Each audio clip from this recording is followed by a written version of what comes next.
the best place to work. I love working here. I feel very blessed. I love it here. I look forward to coming to work every day, being a part of this team. Like a family away from home. Where everyone feels like everybody knows their name. A city that supports you. We see that with our benefits. A pension, vacation days, job security. Being able to be heard. We feel valued. We feel respected. Lee's Summit is a very progressive city. It's growing, it's thriving. We have this drive towards not just doing a job, but doing it with a spirit of excellence. I had the opportunity to continue to grow, regardless of 30 plus years doing this kind of work. It's more than just dollars and cents. We're here really to give back. Providing a service to better a community. To go out and serve people. To be a part of something bigger than yourself. If I would have known what I know now, years ago, I would have been here much sooner.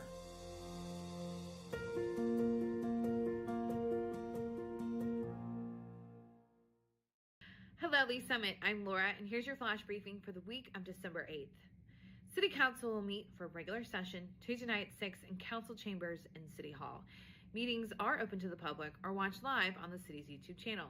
If you can't watch, catch the recorded meeting on demand on the YouTube channel or by subscribing to the Council Debrief newsletter, which breaks down 3 to 4 key agenda items. Subscribe at cityofls.net.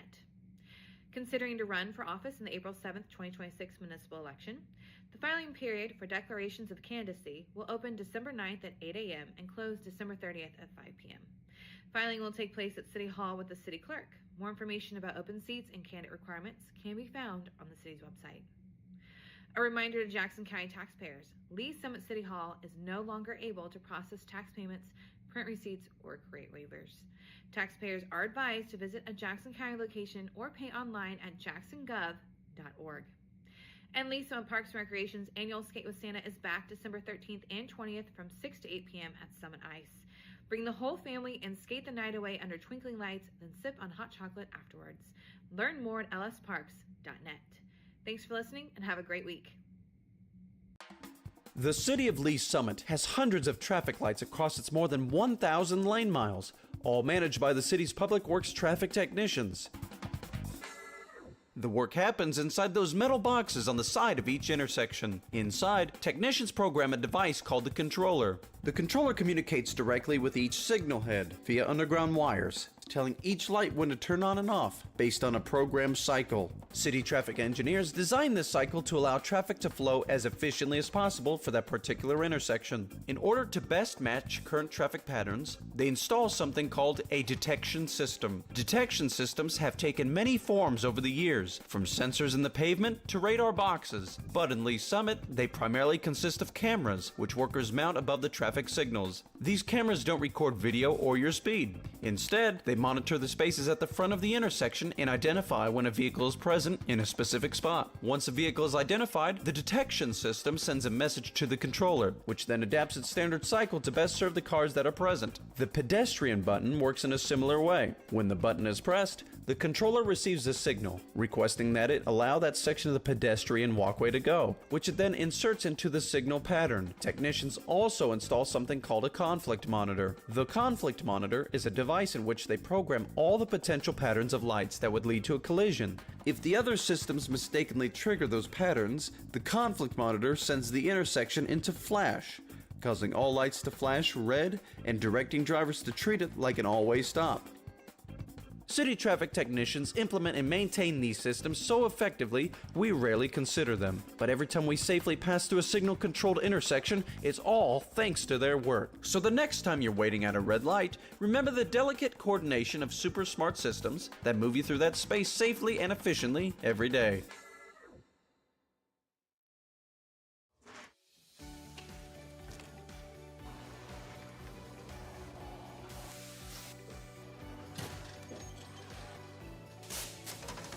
Welcome to the Lee Summit Sign Department. We are going to walk you through our process from start to finish. We make signs as needed here. It's not like we just go out into the field and place the speed limit sign here, no parking here. Our traffic engineers, they go through and they'll do field studies. They'll send us down an engineering work order for us to go out, place new signs or remove signs as needed.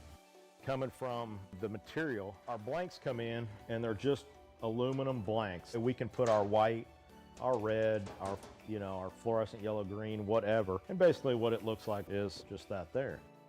Throw it up into the roller.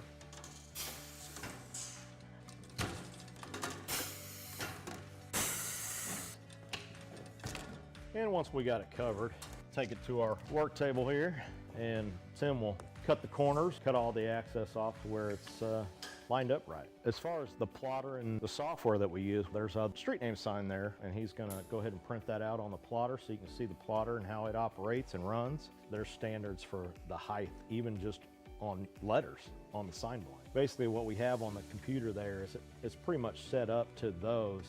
And it goes through, it's got a very small but sharp needle that goes through and cuts everything out letter by letter. Once that's done cutting, our next stage would be bringing it over here. Currently picking out the sign letters right now.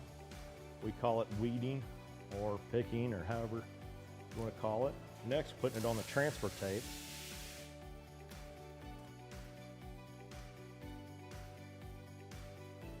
Then after it's taped, we bring it over to the roller. That's where we apply it to the actual sign blank.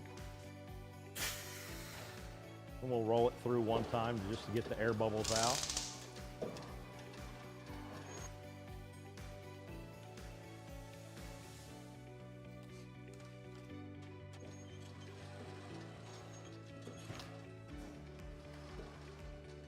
And the last stage is basically just taking the transfer tape off the front of it.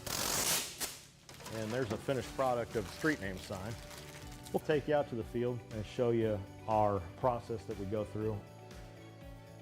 We're gonna go out and follow our sign guys and get something installed for you. This is where we check our underground utilities. Tim, you got AT&T? AT&T's back here. Evergy, Google, so we should be good to go. We normally put all of our stuff together out in the field.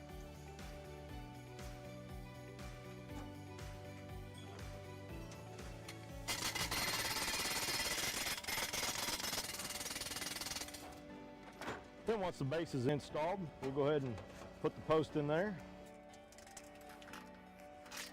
We've come up to perfect. And that's how we do it. Simple, quick. Officers en route, 914, armed robbery.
My parents built their first brand new home in 1987 here in Lee Summit.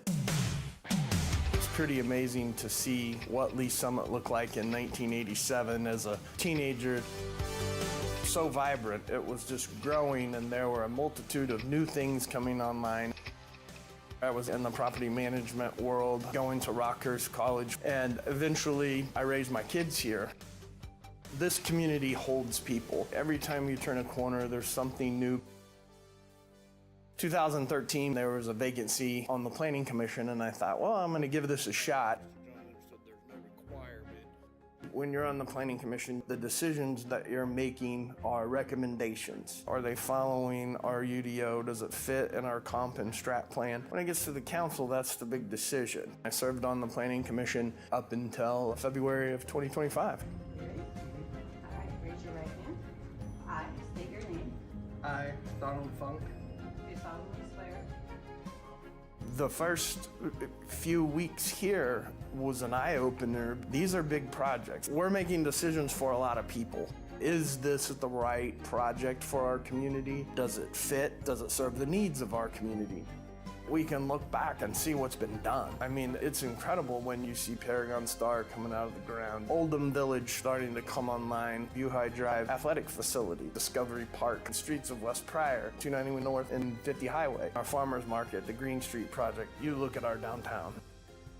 My wife and I, we had the opportunity to visit a small town in Florida that was revamping their entire downtown. I met a guy and he said, "Where are you from?" And I said, "Lee Summit, Missouri." And he's like, "Oh my gosh, they're modeling our downtown off of what you guys have done." We're recognized nationally. I think the easiest way to put it is we're moving in the right direction. A safe, vibrant, happy community. And my hope and my reason for doing this is because I want to keep that hope and dream moving forward.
Evening, everyone. I'd like to call to order the Lee Summit Planning Commission meeting for Thursday, December 11th, 2025. Can I get a roll call attendance, please? Ed Yarrington. Here. Sherry Frazier. Present. Jake Lovelace. Terry Trafton. Present. Dana Arth. Present. Jessica Greneau. Tanya Jonna Ford. Here. Chip Tazinski. Present. Randy Benbrook.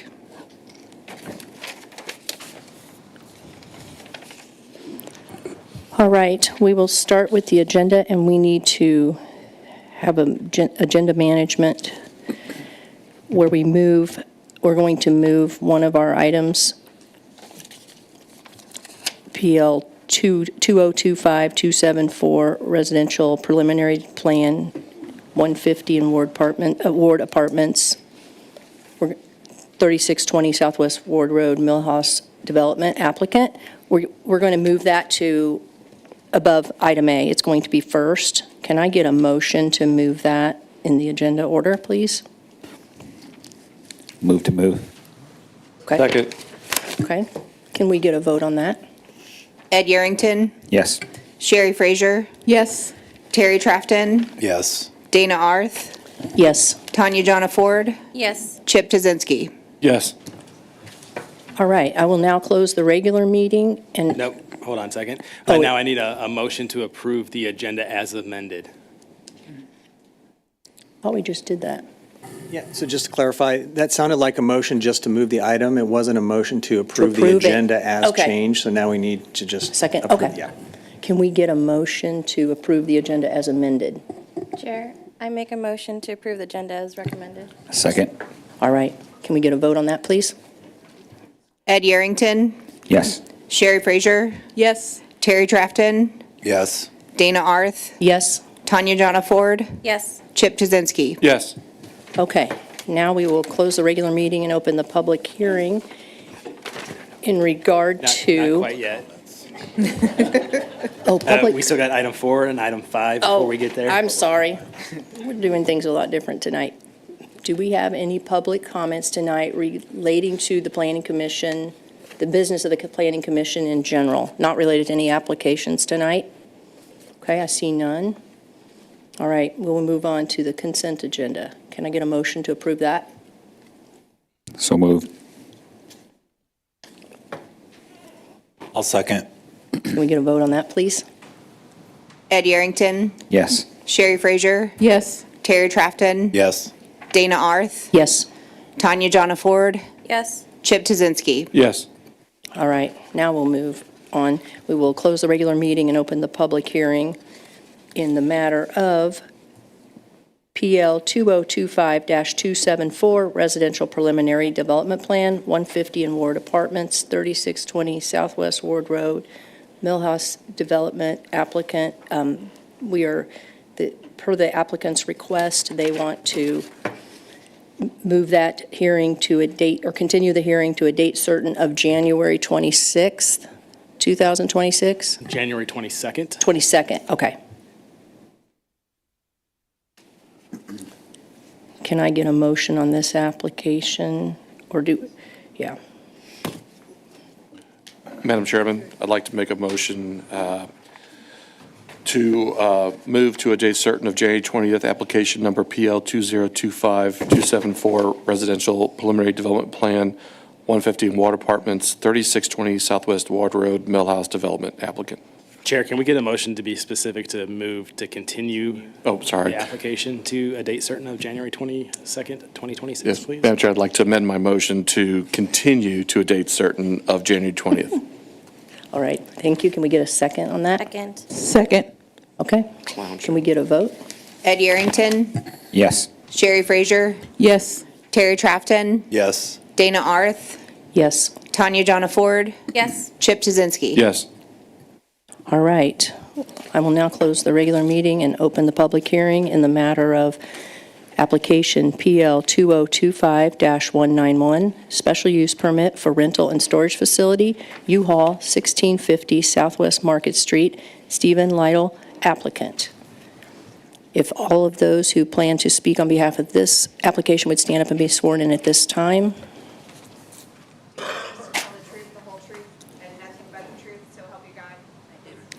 All right, thank you. Does the application have, or applicant have a presentation? Just a short. Okay, short if you thing. would state your name and address for the record. My name's Jackie Thon, and 1650 Southwest Market Street. Okay. Stephen Lytle, 1313 Southwest Crossing. Okay, thank you. Okay, so good evening. We're here on behalf of our family-operated business, which has been here for over 30 years. Our business provides U-Haul trucks and affordable RV rentals and storage units. And today we respectfully request your approval for our special use permit renewal, and we're happy to answer any questions that you may have. Okay, thank you. Thank you. Could we have the staff presentation?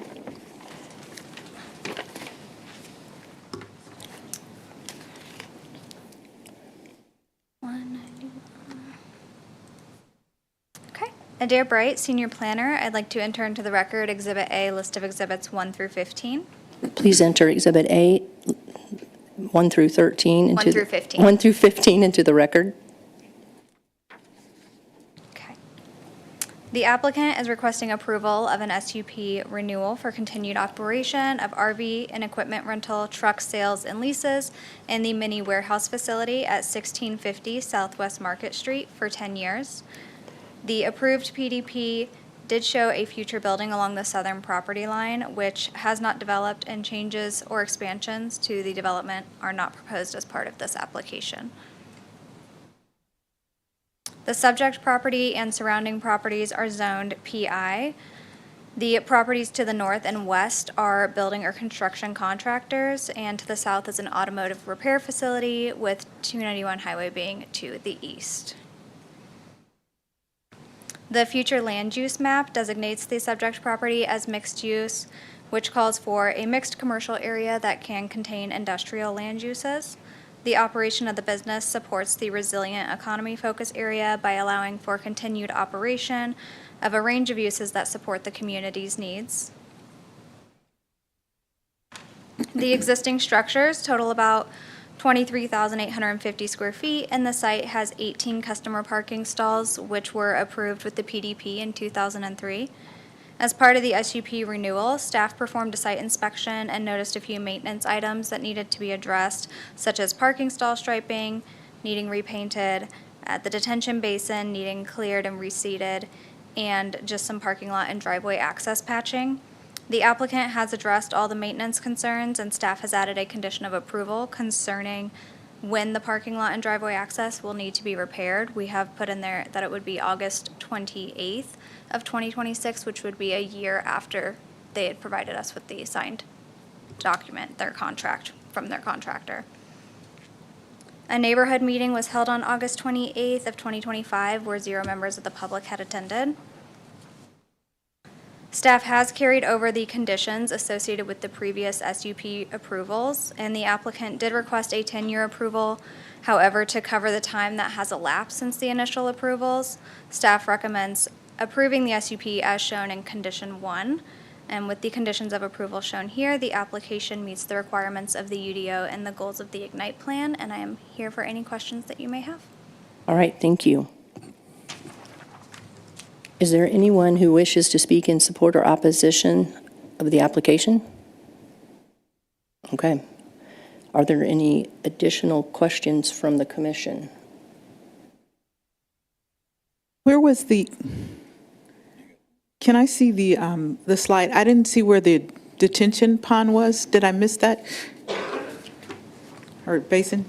Yes, their basin here is just up here in the northeast corner of the site.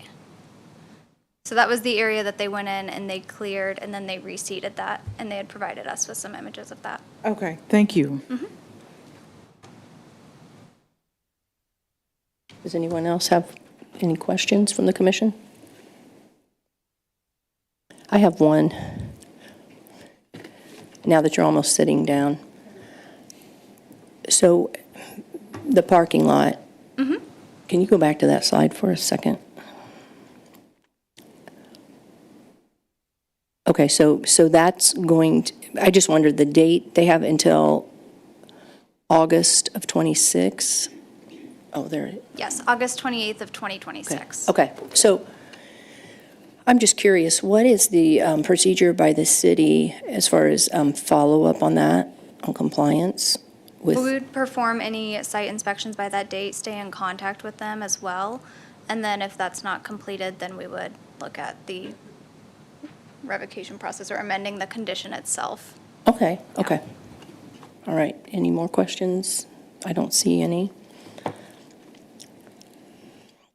Does the applicant care to respond to any commission questions? Thank you, we don't think so. Okay. Hearing no further testimony, I will close the public hearing and reopen the regular meeting. Is there any commission discussion on this application? All right. Seeing none, I would entertain a motion. Got it.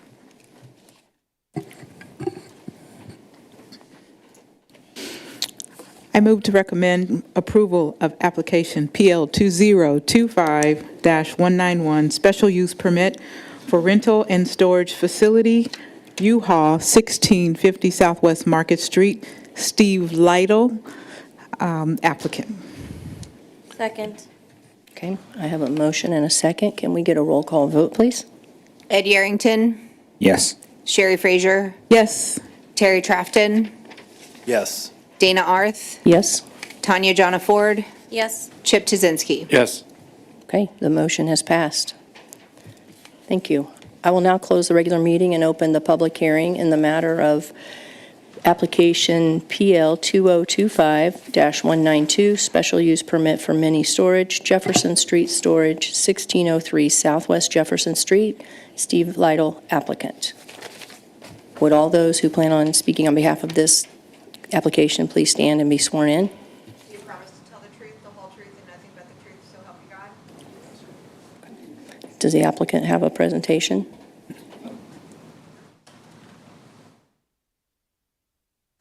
I'm Steve Lytle. I'm the president of the company. I can certainly answer any questions. I don't have any prepared application. I think it's very similar to the first one you looked at. Okay, thank you. Thank you. Could we have the staff presentation?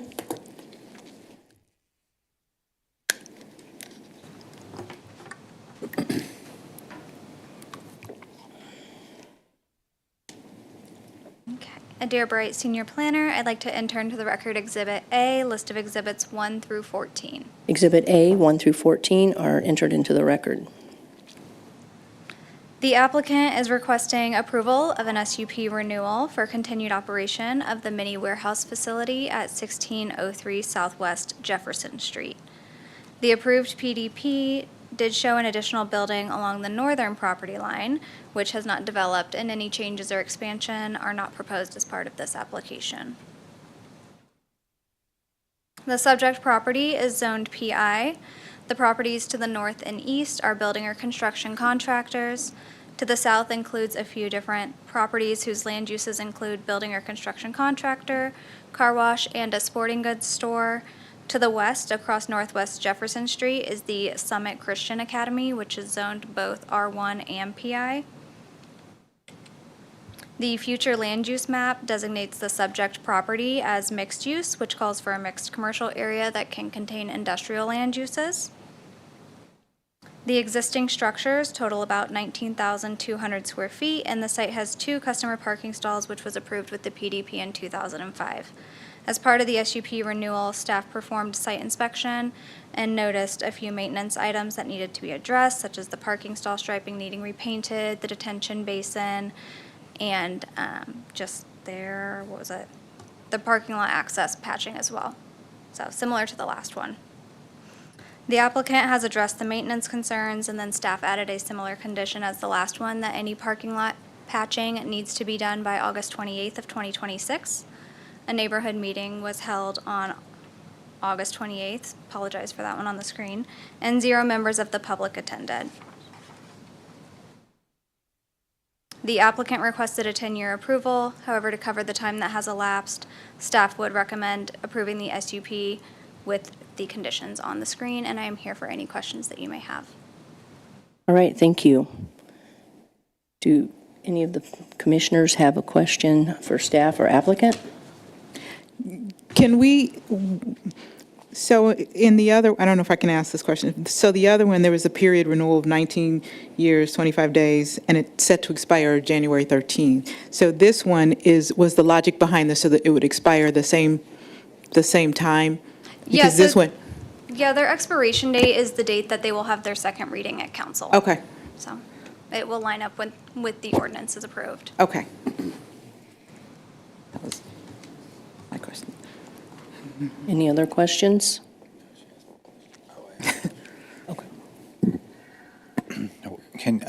Adair, thank you. Where is the detention basin on this? I'm looking This on one, the property line. It doesn't seem like there's any room for a detention basin. they have two. So they have one down here in this corner, Oh, okay. and then they also have one up here in this corner. So both of those have been cleared and reseeded. There was just some brush and debris in there. Is that a current view of the property? I think our aerials are about 2 years old, so it's not Okay. right now. Google Maps must be later because I'm showing trees there, so. Yeah, and I think ours are flown by Mark, and they usually take them when there's no leaves on the trees so that they can see everything. Oh, gotcha. Yeah, that makes sense. Okay, thank you. No more questions? Okay. Does the applicant care to respond to any questions that we've asked on this application? Okay. Hearing no further testimony, I will close the public hearing and reopen for regular meeting. Is there any commission discussion on this application? I just wanted to say thank you for 30 years.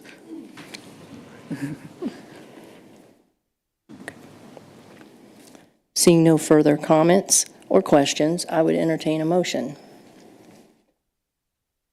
I move to recommend approval of applicant number PL 2025-192, special use permit for mini storage and accessory vehicle storage at Jefferson Street Storage at 1603 Southwest Jefferson Street. Steve Lytle, applicant. Can we get a roll call vote? Or no, I need a second. Can we get a roll call vote? Ed Yerington, Yes. Sherry Frazier, Yes. Terry Trafton, Yes. Dana Arth, Yes. Tanya Jonna Ford, Yes. Chip Tazinski. Yes. Thank you very much. Hey, Chair, just to be clear, there was a little bit of overtalk. The second came from Commissioner Tazinski. Is that correct? Yes, it did. Okay. Yes. Thank you. Okay. I will now close the regular meeting and open the public hearing in the matter of PL 2025-276, Preliminary Development Plan, Dutch Bros 10 Southwest Persels Road, Engineering Solutions LLC applicant. If everybody's already standing up to be sworn in. Okay. All right. If we could get everybody sworn in.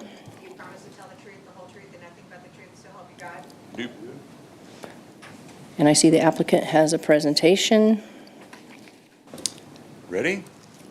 I am. We all are. All right. Good. Matt Slish, Engineering Solutions, 50 Southeast 30th Street, Lee Summit, Missouri. Then with me tonight is Dave Olson as well with the development crew. So if we have any questions, hopefully one of us can get you an answer. So we are here to talk about a modification change to one of our originally approved lots in Oldham Village. So west side of 291, northwest corner of Persels and 291, essentially down there at the southern tip. So when we came through originally, we showed this as lot 18. We had a C-store shown on it, and it had some extra space in there. So, there's 18 lots in the overall development. We try to guess as best we can to try to figure out exactly how we're going to lay all these things out, and as time progresses and people start to come, modifications come up. And so that's kind of what this presented itself to be. So generally speaking, the yellow area shown on your map is the area we're talking about, and then the orange is the remainder of the Oldham Park or Oldham Village development. Existing conditions, it does not look like it does today, but prior to a little bit of demolition, this used to be the liquor store site, the car wash down in that area down there at the corner with the old Market Street on the out road. So if you got there today, all of that's been removed. It's a vacant spot ready for development. So just a quick brief overview of kind of where we are on the overall development side of it. If we start at the top, the blue area, that's a project that we're currently working on design. That's the parking lot for Summit Park Church that'll be back and towards the city here in the next few months to kind of continue progression of that side. The red areas are the two buildings that you're seeing going up. That's the Q39 and the Chick-fil-A that are progressing along quickly and hopefully getting open soon. The yellow then are the series of projects that have either been submitted for a final development plan or already been approved. So you have the tunnel car wash, the small slides, the 5-4 restaurant, the apartment complex, and then Casey's is actually submitted down in that bottom corner. So as we started to look at the development that existed for the Casey's site down there in that corner, the orientation of the building seemed a little bit different, and so as we worked through it with the developer on that side from Casey's, they wanted to orient the building differently, which kind of caused a change of that site plan in that corner.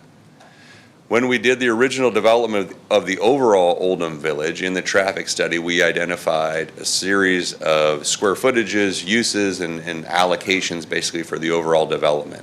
And I'll talk about this more as kind of we developed this presentation today, but generally this is kind of our guide. So the overall map that we did in the preliminary development plan created some lots and ideas. We had some lot square footage or building square footages, but this is ultimately the goal of kind of keeping track of where we are, because this generates the trips, make sure that our traffic corresponds to what we had proposed. So in the original Oldham Village development, we still have some work to do on the Persels Road, where we're going to install the median, which is that yellow mark down there on the east-west side going between 291 and Jefferson. This, as you may recall from Oldham Village, was one of those safety concerns that's been there for a number of years that the city wanted to get resolved, because there's a number of traffic movements that are impacted by allowing a full access off of the intersection that's there. So one thing that is still coming will be that roadway or that median. There will be a right turn on the westbound leg of Persels. It will be a dedicated right turn into the C-store, into Lot 18, an unrestricted movement that comes off of 291 or off of Persels and allows traffic to flow freely into the site. Additionally, there'll be some additional improvements on the eastbound side, where there'll be an additional eastbound left turn, and then a dedicated eastbound right turn with a new signal head to help to move some of that traffic through that area. So all of that to say, just as part of this development, there are some additional improvements that are still coming down there that just haven't quite got done yet as the site progresses along. So as we start to look specifically at the Lot 19 that we're proposing to put into the coffee shop, it's a 1,356 square foot Dutch Bros. So there's one in town off of Chipman, similar a style and idea of it. This site, due to its location, we were able to push the building to the east to add additional stacking. So we have 13 cars able to stack in the drive-through lane currently. It's expandable to 17 if we took some of the hatching areas out, and the requirement per the UDO is 9. So we're exceeding all the requirements on that side. The building itself has 5 parking spaces that are required. Between the 2 parking lots, there's 23 on-site parking spaces provided. So again, exceeding the requirement for the development. So now as we start to talk about where we are with the developments that are approved and what this change would do, I've put the approved square footages on the westerly side of or the left side of the page. And so you'll see that in the high turnover restaurants, so the 5-4, the Q39, they've slightly exceeded what we initially anticipated. But then if you start to look at the fast food restaurant sites, we're actually decreased. The tunnel car wash is the same. On the residential housing apartments, we actually submitted a few units less than what we originally thought. And then the coffee shop that we originally had pegged on the study was for 3,000 square foot, so we've actually reduced. All of that to say that currently, on a daily traffic for the overall development, we're actually showing that we're currently at a decrease of what we kind of anticipated. So we don't see any impact negatively or to change what we had currently planned for in the overall development of Oldham Village. Dutch Bros is very similar to the style that you guys have seen that's already up on Chipman, their corporate brand, so we can go through any of that you may have questions on, but again, it's just similar to material and color that exists up there on that side. We did have a neighborhood meeting. We had one person show up. The majority of those questions were related to the overall development of Oldham Village and East Village and kind of the overall project and traffic and a number of those concerns. And so we walked through a lot of history between Oldham Village and East. The only real concern related to this specific site was the concern over adjacency of a C-store being adjacent to another C-store, and then of course the island barrier in the middle starting to restrict some of the movements that she felt she wasn't going to be able to make coming in and out of the post office down there. So we tried to explain the process of how we got to that spot and kind of got to that point. And then again, just kind of talk through overall timelines of the overall project. So with that, we'll stand for any questions you may have. Thank you. Can we have the staff presentation?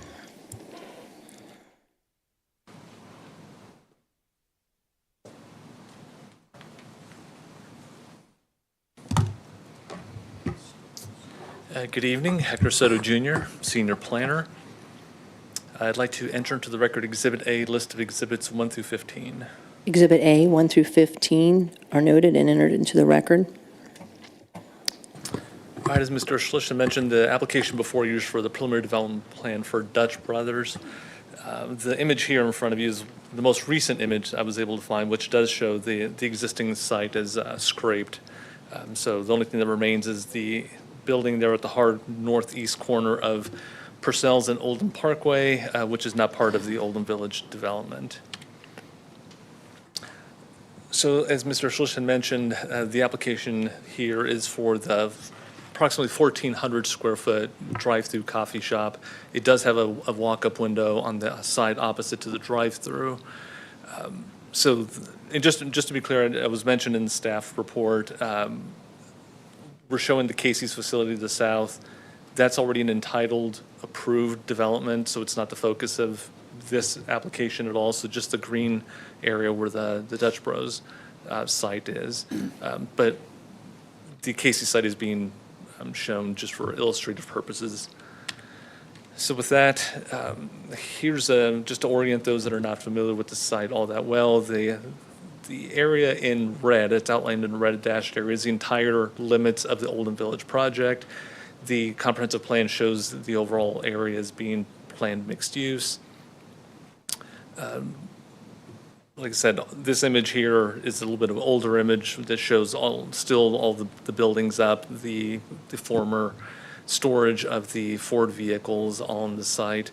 The image on the farthest right in teal there identifies the subject property that we're looking at, just to show you how this piece of the puzzle fits with the rest of the development. So the building has a total of 23 parking spaces on the site, as has been mentioned.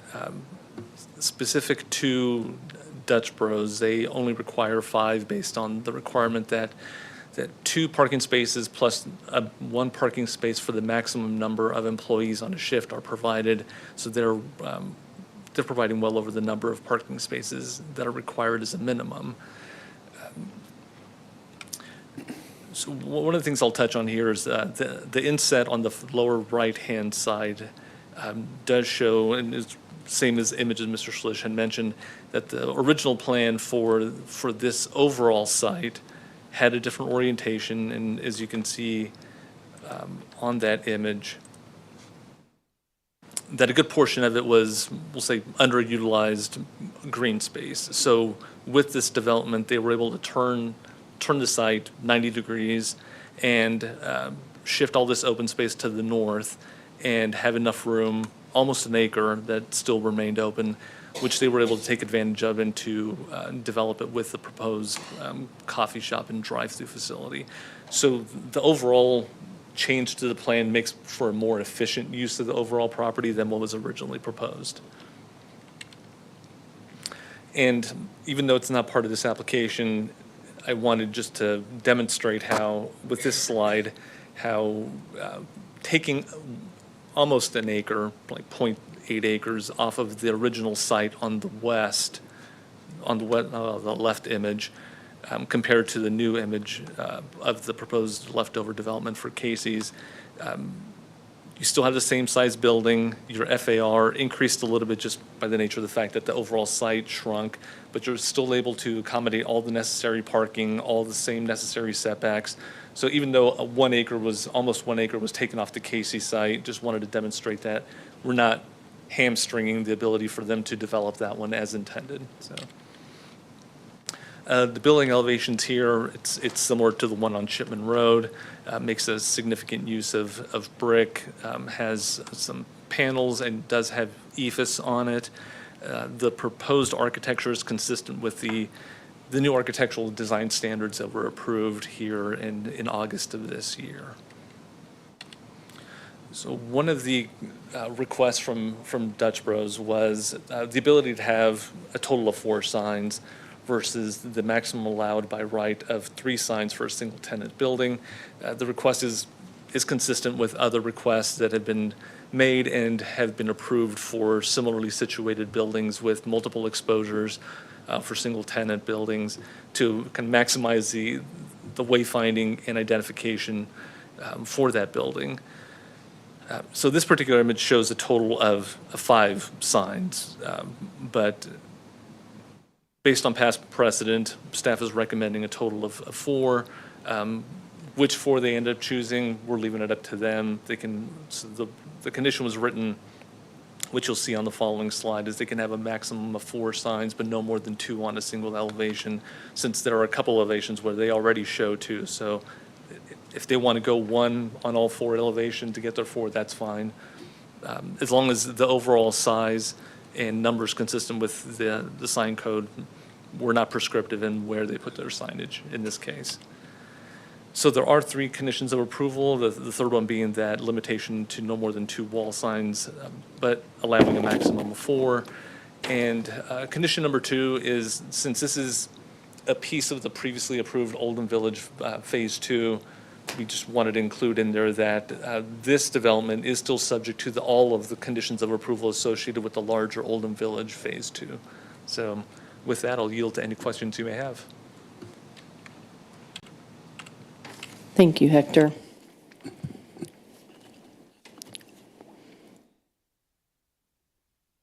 Do we have any questions for the staff or applicant? This may be a question. I have one. Is there a landscaping plan at all? What they're going to do with some of this space now that it's been changed? There is a landscape plan.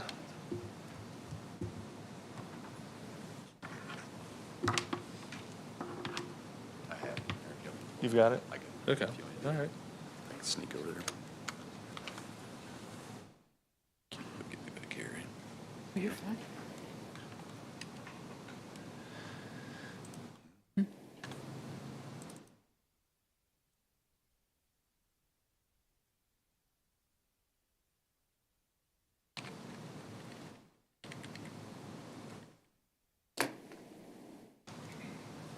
So there's the plan. Obviously, I think Casey's has come in and modified theirs slightly, but orientation of plans through there.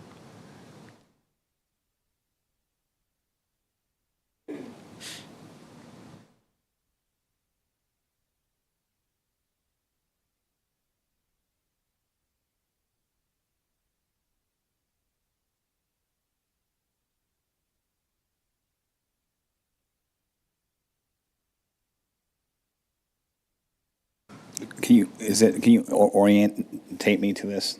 Sorry, yep. So 291, Dutch Bros sitting up there, so Jefferson, then Casey's still in the south. So if you're coming in off of Purcell and turning in, obviously Casey's has their own landscaping side of it, but you'd have landscaping kind of at the island area screening the trash enclosure, front landscaping kind of off at 291 up there on that side, and then some pockets of landscaping around kind of the island areas, and then Jefferson Street being screened. Thank you. Commissioner Frazier? When you're headed east on Purcell's, you talked about the median that was in yellow earlier. Yeah. I don't see, is there access into, if you're headed east, is there access into the parking lot No, so if you are Okay. coming east on Purcell, you will need to make a left turn on Jefferson. Jefferson and to then the go- full access here. You're coming southbound on Jefferson, you would turn in here. The westbound access is Is right. to turn in that way, yeah. But yes, if you're eastbound and get into Purcell, there'll be no opportunity. That was the traffic movement that was trying to get reduced for safety. Did I understand you correctly in the neighborhood? That was one of the concerns, not necessarily the access, but the median there? Yeah, more Okay. just the idea that that median is something that has come up many times with Oldham Village, and I think with some of the previous projects approved south of that Purcell's area, with the fact that if you are westbound on Bailey and then into Purcell's, you will not be able to make a left turn into it, so it restricts access to that point. And one of the major contributors down there is the post office. And so obviously as people come out, they'll have to find their ways. So when we did Oldham Village, we talked about the fact that there are opportunities to come on Jefferson down to Shear and make some loops, but it does create a couple movements that are more difficult than they are now. Thank you. Commissioner Trafton?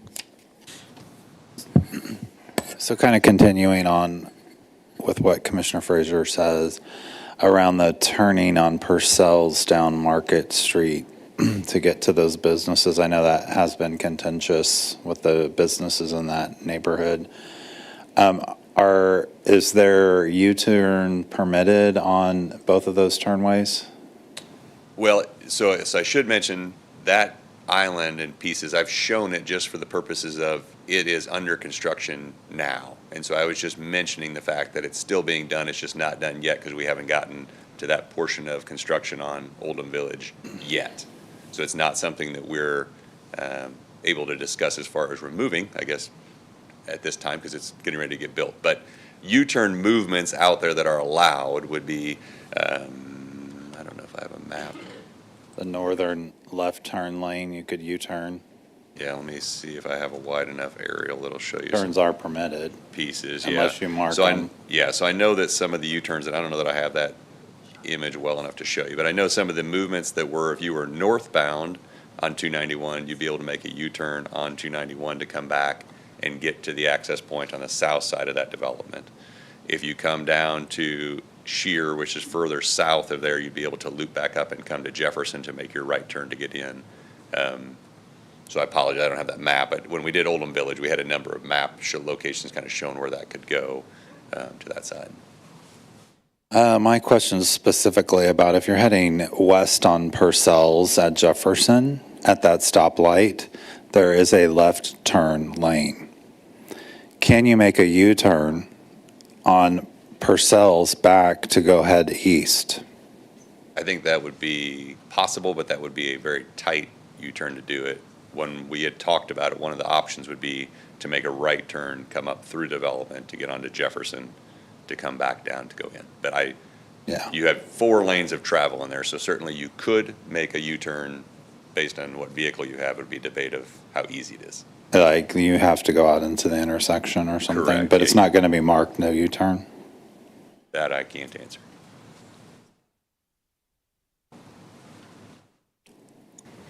Susan Berry, City Traffic Engineer. Hasn't really been determined yet. We haven't seen the construction plans for that, but it's very tight. I think we would possibly allow it until we see problems. But if we see trucks trying to make that U-turn, it's going to be marked no U-turn. Okay, and then like the same question, like heading east on Purcell's at the intersection of 291, that looks like it's pretty tight to make if you were in the further north left turn lane to U-turn back to head west on Purcell's. That's pretty tight right there. I agree, but that is a MoDOT intersection, but it is very tight. And so we don't know what MoDOT is going to allow there? No. Will we know when they're constructing it before they construct it? Like, not us personally, Well, but... I think we will pass the plans along to MoDOT to review before Okay, we gotcha. give approval for construction. I just think the residents and the businesses over there is going to be curious about that, so, okay, thank you. I did get to ask you a question tonight. Thank you. Commissioner Jana Ford? Thank you. So a couple questions. I believe it might be for you, Mr. Schlicht. But I see the trash enclosure on the center north side of the site. Yeah. I didn't see any elevations for that. What does the enclosure look like? How is it hidden? And then when is it going to be used via like trash trucks? Are they planning on coming on off hours? Yeah, so the trash enclosure, it'll be a standard, similar materials to the building, whether they use EFIS or the same kind of colors of materials, whether it be stone. I'm not sure how they'll finish the outside of it. It will be landscaped around the exterior to start to shield it. The idea of the location is that a trash truck would be able to come in, come through the cul-de-sac, come back, load, and leave since it's a private street. And then Dutch Bros operationally, I think, would be the ones that would be better to answer of timing, but I would expect most of those uses, they'll time them off peak of what they're doing their work on that side, so. Okay, thank you. And then there's this large swath of land on the west side of the proposed building. Is there any anticipated idea of like tables, chairs, something like that, or is it just going to be greenscape and that's it? Yeah, so it's just green space right now, grass, maybe we put some landscape plantings in there. The idea, the Dutch Bros concept is more of a drive-through versus much as a walk-up kind of thing. So the idea was to try to create as much stackable space for the cars in there. So we pushed the facility east as far as we could, which kind of created that green space. Our anticipation at this point is it's probably just landscaped or manicured lawn type area. Okay. And then the last question, just help me understand. You talked briefly about the trash truck coming in, the idea of it going east and then going back west to pick up the trash. All these cars are stacked to exit north into the, like, I don't know what you call it, like a cul-de-sac. Mm-hmm. Are there going to be no parking signs and things like that? I'm just anticipating, if there's overflow parking, people will park where they see they can put their car. Yeah.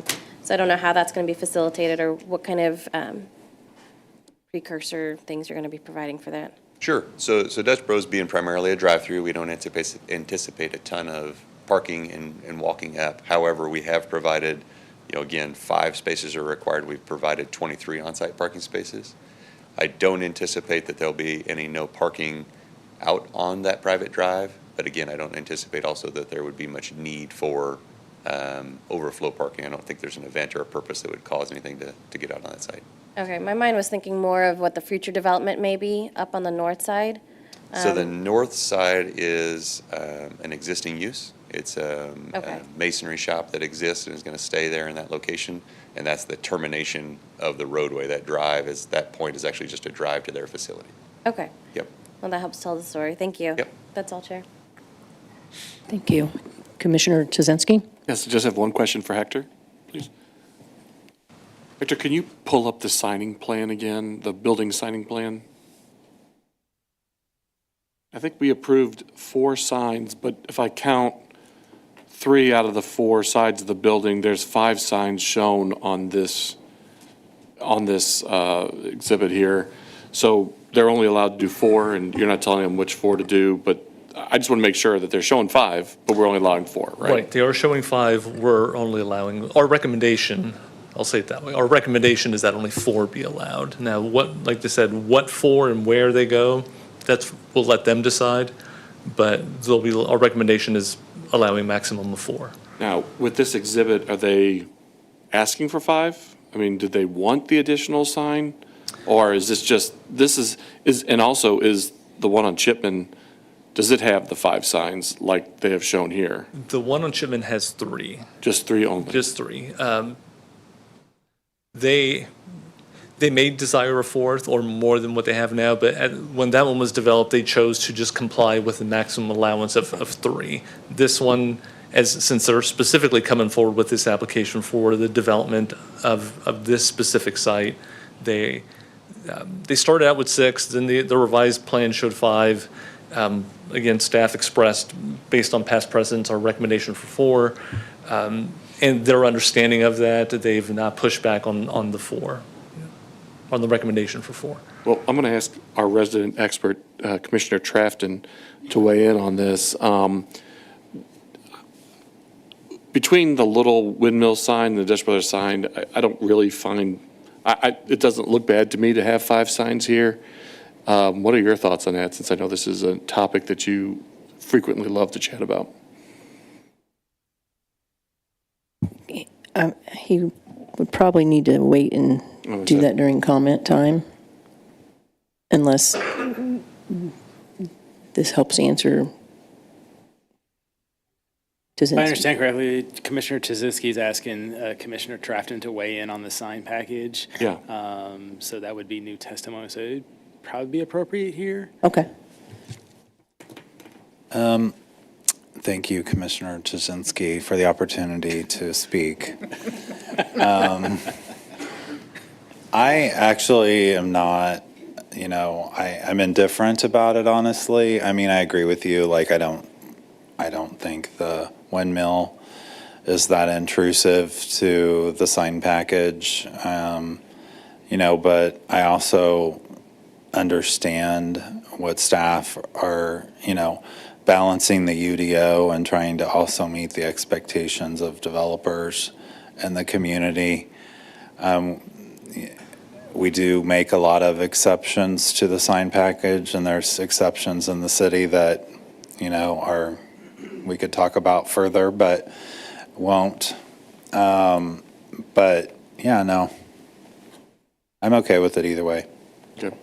And I guess really, Hector, that was my question, or my comment to you was, from the way they have it shown in the buildings, to me, it looks really nice.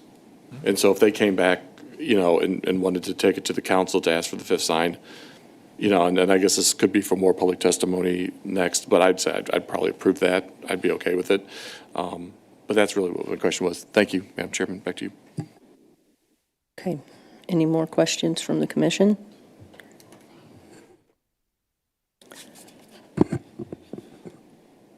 Did the applicant have anything to add to any of our questions? I'll only add to the sign conversation on that side of it is as Hector said, we started at 6, 3 was what was allowed. Dutch Bros would love 5. Hector said he felt comfortable with 4, so that's kind of how we agreed, and we didn't need a new drawing of it. So we're happy with 4. We'd love 5, but it's not a big deal. We appreciate staff working with us to get to 4, so that's kind of how it got to that side of, but Dutch Bros did request 5 at the last time we asked. Okay, thank you. All right, hearing no further testimony, I will close public hearing and reopen. No, Oh, I'm sorry, I skipped my line here.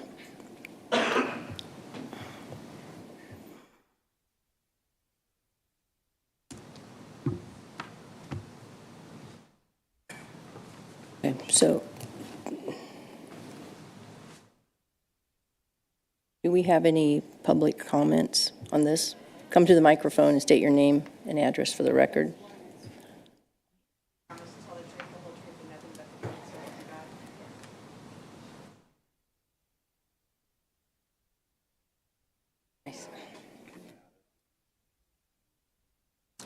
Was running a little bit late.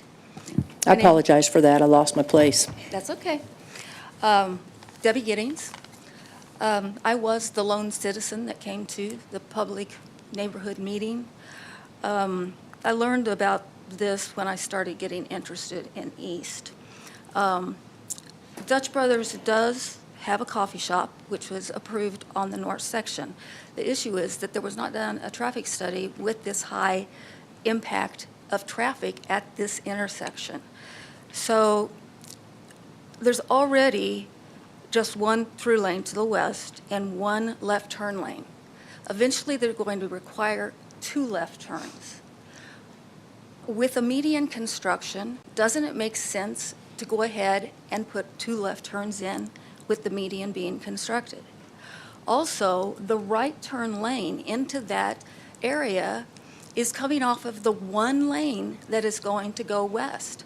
Why not go ahead and make the right lane double lane and put a full right turn lane in for traffic coming off of 291 or turning left off of 291 going north? All of this makes more sense to do it at one time rather than coming back. At the council meeting last night, or 2 nights ago, when they approved the east, they talked about that every interchange in this area will have a double left-hand turn lane. So there's going to be a double left-hand turn lane turning west there. Either those cars are going to have to go straight or they're going to have to go right. How is a double lane going to be accommodated turning left off of 291 eventually when they hold the necessity to have all those? Let's do the construction all at once, not phase it in. The citizens are tired of construction on Oldham Road. They've had a lot of traffic issues getting around that area. Trying to fix a traffic problem with the staff after this is approved, even though staff has concerns about the stacking of Dutch Brothers, of the queuing getting into Casey's and the people wanting to go through to Dutch Brothers and then turning in, and then everybody comes out on that private drive to either get to the intersection to turn left and right, and then you're going to have cars coming off of Jefferson that are going to be coming from the north, going south to get either to Dutch Brothers or to Casey's. It's just going to be a roundabout, only a larger one with traffic getting in each other's way. Especially, they were concerned about queuing at the AM peak hour at the coffee shop. Well, that's when people are going to want to get gas too. So the median is a big concern. I'm the one that raised that issue because that's my post office. And it's the majority post office for everything from downtown, even Chipman Road, unless you want to go to the little one up in Colburn Road. That's it. And so all of those businesses, there's a vet, a public, or a physical therapist, all of those businesses, even probably Phillips 66, are going to go out of business, or they're going to have their business affected by people complaining about how they had to get there.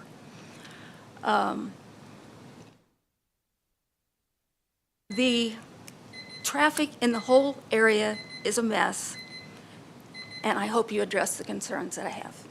Thank you. Thank you. Does anyone else want to speak in support or opposition of this application?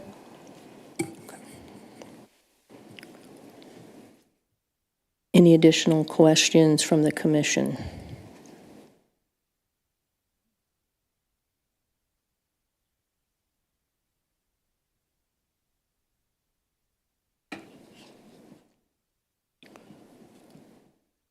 Did you have a response to the applicant, or to the, I forgot your name. Debbie, regarding her Gibbings, Mrs. Gibbings? I think the only comments I'd have, the dual left turn is getting built at this time. That's part of the Oldham Village construction that'll happen. The stacking and queuing conversation, I think that we've handled that as far as, like I said, we've showed you what staff requires or what UDO requires and how we've exceeded it both on the stacking and queuing and the parking side of it. So I think we've handled both of those. Additionally, those are all on private drives that are on that side of it. So I think we have some accommodations we can maneuver around to get, if it became a problem. We showed that on Dutch Bros, we could add some additional stacking in the area. So I think we have some future plans should there become a problem. But currently, traffic study doesn't illustrate that there will be. So. Okay, thank you. Hearing no further testimony, I will close the public hearing and reopen the regular meeting. Is there any commission discussion on this application?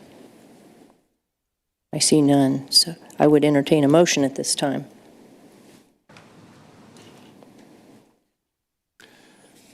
Madam Chairman, I move to recommend approval of application number PL 2025-276, preliminary development plan, Dutch Brothers, 10 Southwest Persels Road, Engineering Solutions, LLC, applicant. Can I get a second? Second. I have a first and 2 seconds, so can I get a roll call vote, please?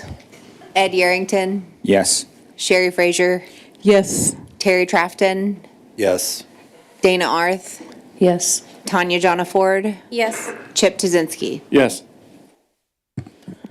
All right, the motion has passed, and I will now close the regular meeting and open the public hearing in the matter of PL 2025-7338, preliminary development plan, Les Schwab Tire Center, 740 Northwest Ward Road, SFP-E LLC applicant. If everyone would stand up at this time and be sworn in, if you plan to give testimony on behalf of this application. You promise to tell the truth, the whole truth, and nothing but the truth, so help you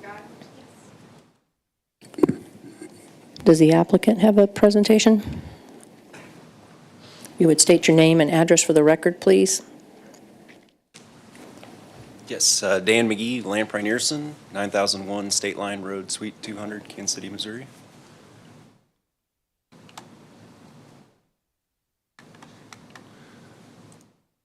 Let's see.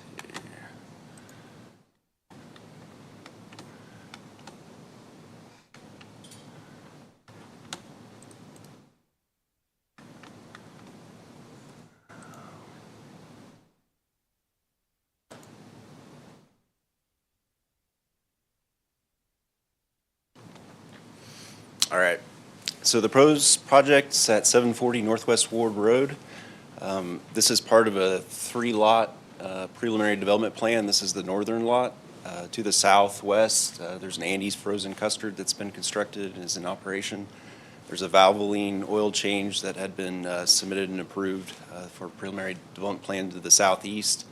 And this is the third and final lot of this development, the Les Schwab Tire Center lot. This is a current aerial, so you can kind of see the connectivity and everything that is there. So we are requesting for approval of this revised preliminary development plan to support the Les Schwab Tire Center. As far as who is Les Schwab, so Les Schwab has been in business over 70 years, founded in Central Oregon, have more than 607 stores. They're currently doing an expansion into the Midwest. They've been adding stores in the upper Midwest, and currently are working on projects in Nebraska, Iowa, Kansas, and Missouri. They have over nearly 9,000 employees, and they do a promote from within as part of their model. So each employee, before you have a store manager, they have to work 2 years at each position within the store. So they're very conscious of that and want to really have their culture part of their business, and that also drives how many stores they open. Just to see how many store managers they have that are available. They also have a generous profit sharing within their company as well. As far as a list of core services, so it's basically your tire-related services and similar type services that can be completed in 2 hours or less. Tires are key, can include brakes, wheels, some oil changes. Customers kind of expect to be able to get an oil change when you get your tires, things like that, so they do include that as well. Typical hours are 8 to 6, Monday through Friday, and then on Saturdays it's 8 to 5. They also invest in communities, so they sponsor a lot of sporting events and also do a lot of nonprofit type benefits, toy drives, food drives, and similar. As far as the proposed development plan, so this is showing the site plan to the right. The building's oriented, so it backs up. Trilogy Apartments are to the north. There's a shared access that's coming in off of Ward Road, goes through the site. That's how you get access to the future Valvoline and the existing Andy's Frozen Custard. We have 50 parking spaces shown on here. I believe 18 is required by code. There's some existing parking spaces that are constructed on this site that Andy's is utilizing. We're reconfiguring those parking spaces to work better for traffic flow and try to minimize vehicles that might be pulling out into that shared drive aisle. So that cross-access parking is still going to be allowed and permitted. So that's part of the reason for the parking, is make sure there's enough here for all the uses. As far as the building orientation goes, the showroom or the customer entrance is on the east side towards Ward Road. There's 6 service bays with this store, like I said, facing south, and then the west end of the building is kind of the back of house side of the building. We have a little bit of concrete to the west side, and that's where, when tires come in, things like that, deliveries, that's where they're temporarily, unloaded and then brought into the building. We do have pedestrian connectivity, so going to the east, we have the accessible route to right-of-way. And then on the west side of the building, we are providing a sidewalk connection to kind of get and connect up to the apartments. In the existing condition, there's a private drive stub that terminates at the property line to the west of the Les Schwab building. So working with staff, we didn't want the connectivity for the drive aisle there. There's a safety concern with obviously unloading and operations for a business, and then having just, the public or anybody drive through a drive aisle, right next to that area. So a connection was desired, so the discussion was to provide a sidewalk in lieu of that vehicular connection. So we're also providing a little bit more landscaping there to help with that area. These are some perspective views. I guess in light of the previous application, we would note that we are showing 5 signs with these drawing as well. So I don't believe that's a current modification request, but I guess we would bring that up for discussion here tonight as well, as far as what may be permitted on this project. So you can see the bottom view is the southeast view. So this is looking from like Ward Road if you're looking at the project. We are meeting the newest architectural design standards with a modification that we'll discuss here in a moment. So it's got a lot of clear glass facing Ward Road. And then the top view, this is kind of like if you were back on the private street, kind of looking back, maybe from the Summit Technology campus, looking at the store. That's what you would see that on that side. These are the elevations. We kind of break that down, just kind of a different way to look at it, but got all the material breakdowns and materials there.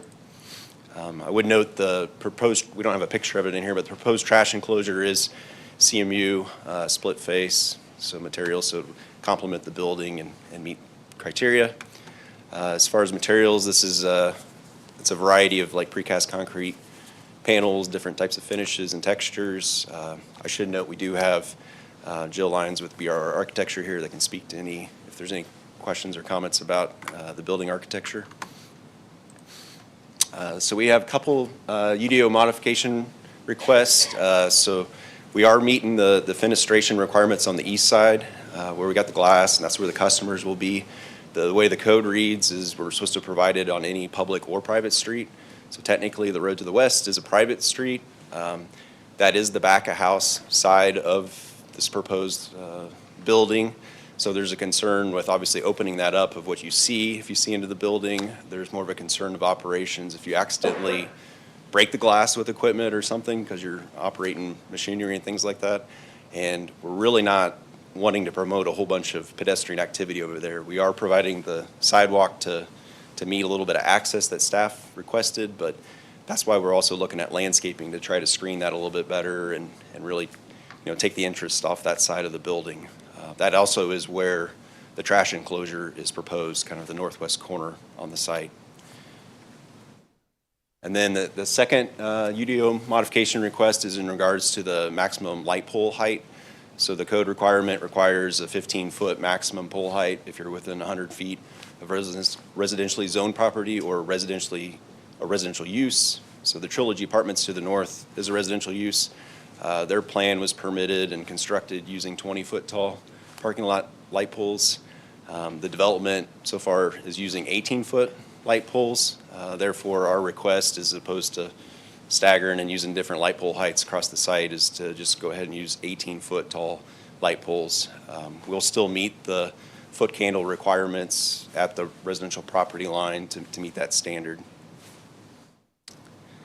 And then I guess lastly, we would add a request on how many wall signs we could be allowed to have on this project.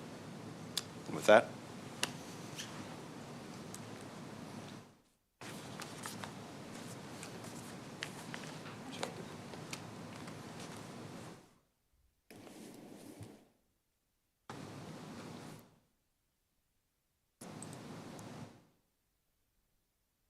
Okay. Adair Bright, Senior Planner. I'd like to enter into the record Exhibit A, list of exhibits 1 through 14. Exhibit A, 1 through 14, noted and entered into the record. The applicant is requesting approval of a preliminary development plan for the development of a Les Schwab Tire Center at 740 Northwest Ward Road. There are 2 modifications being requested, and staff analysis will be provided later on in this presentation. The subject property is zoned PMIX, which is our planned mixed-use district, and that was established in 1999. The PMIX zoning does mean that the allowed land use is dependent upon the proposed and approved plan, along with other site standards such as setbacks, density, height, etc. The property to the north contains the Trilogy Apartments, and the property to the south includes Andy's and then a recently approved Valvoline oil change. To the west across Northwest Outerview Road is the Summit Technology Campus, and to the east across Northwest Ward Road are various commercial pad sites. The proposed land use is compatible with the commercial uses and the higher intensity residential use surrounding this property. The future land use map designates the subject property as being within the Summit Activity Center, and the Activity Center includes a range of commercial, industrial, and residential options. The center is intended to develop as a walkable, mixed-use collection of nodes, and the proposed development does not substantially conflict with the Activity Center designation. The PDP that was approved in 2022 for Summit Orchards West included the subject property and showed it as being retail, restaurant, or commercial. And the PDP is before you this evening. That is being required because the proposed architecture is substantially different than what was approved in 2022, which is shown here on this slide. The proposed building will be 8,600 square feet, and there are 50 proposed parking stalls, six of which will be the bays themselves. Those parking stalls will also work as part of the shared parking for this development. There is the proposed sidewalk along the western side of the property, which will connect to the existing stub from the Trilogy Apartments and provide that pedestrian connectivity. The neighborhood meeting was held on November 5th, and there were 0 members of the public who had attended that.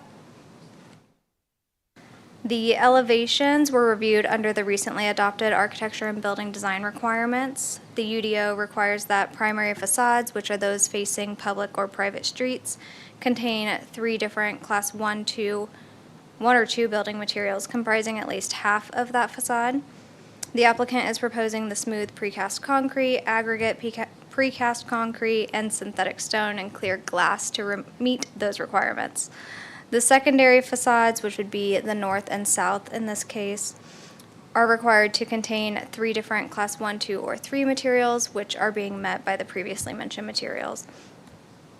There are also requirements for building and roof articulations, along with covered entries, and all articulation and covered entry requirements are being met through this development. The applicant is requesting approval of a modification to allow the western facade to contain 0% glass within the pedestrian view zone. That pedestrian view zone is defined as the 8-foot tall area of the primary facade that is between 2 and 10 feet adjacent to the sidewalk or ground level. The intent behind this code requirement is to create a storefront and have the design of the building be geared towards pedestrians. Staff is supportive of the proposed request because the storefront on the subject building is in that southeast corner, which is where the customers will actually be entering the facility, and the applicant has provided an ample amount of clear glass in that area to signify that that is the pedestrian area. The applicant is also requesting a modification to allow the parking lot light poles to be 18 feet tall. The UDO does limit light fixtures to 15 feet tall when within 100 feet of a residential use and/or district. Staff is supportive of the request because the intent is to reduce the amount of spillover onto adjacent properties, and the applicant is still going to meet that maximum spillover requirement. Also, the Trilogy Apartments just to the north have those 20-foot tall light poles, so the 3-foot height increase is not expected to negatively impact those residents. Staff did not review the proposed sign modification as part of this package. We can probably take a minute and talk that over if we would need to, but with the conditions of approval here on the screen, the application would meet the goals of the UDO and the Ignite Comprehensive Plan. So with regards to the sign request, staff is not prepared to speak to that at this time. What we could do is continue the application to have us time so we could review that and see what exactly they are proposing. So we could formulate an opinion on that with regards to support, number of signs, size of signs, location of signs. Or the other option would be to move forward as is. We do have the sign application process that could be undertaken separately as a separate application. The applicant could make that request and come before you for that sign application that it's by separate application as well. So a couple different routes. We could talk to the applicant to see which way they would want to go with that. Would you like to speak with the applicant? We could take a short recess and talk about what we should do. Would like to approach that. Okay, we'll take a 10-minute recess. Ever wondered how the city budget works? The total 2026 budget is over $380 million, which includes funding for daily operations, capital improvements, debt service, internal service, and enterprise operations. For example, the general fund is the foundation for the city's day-to-day services and investments like road maintenance, public safety, and fire protection. The general fund is supported by property taxes, sales taxes generated by local businesses, franchise taxes, and other sources like licenses, permits, and fees. For every dollar citizens pay in property tax, the city receives 18 cents. This means the city receives $845 a year in property taxes for a median single-family house. These taxes provide public safety, park maintenance, infrastructure, and the best services to keep Lee Summit going and improving. One of the community's top priorities is infrastructure investment, which is reflected in the Capital Improvement Plan. $113 million of the 2026 budget is invested into the Capital Improvement Plan. The 2026 Capital Improvement budget includes investments like the 291 and 50 Highway Interchange, 3rd Street, Ward and Persels intersection, and Pryor Road. The budget process includes guidance from the City Council, citizen input, and critical success factors from the city's Ignite strategic plan. To learn more about the city's budget, visit cityofls.net/budget. When the person called on the phone, she said that there was a dinosaur walking down her road. Of course, we had to go out and check that out. We get out there, and it was a big African tortoise, probably 60 pounds, walking down the road.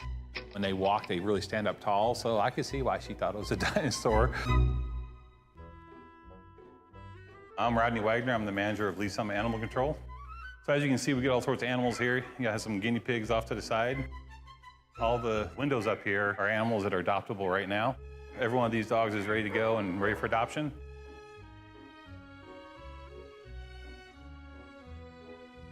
And the same thing with our cats over here.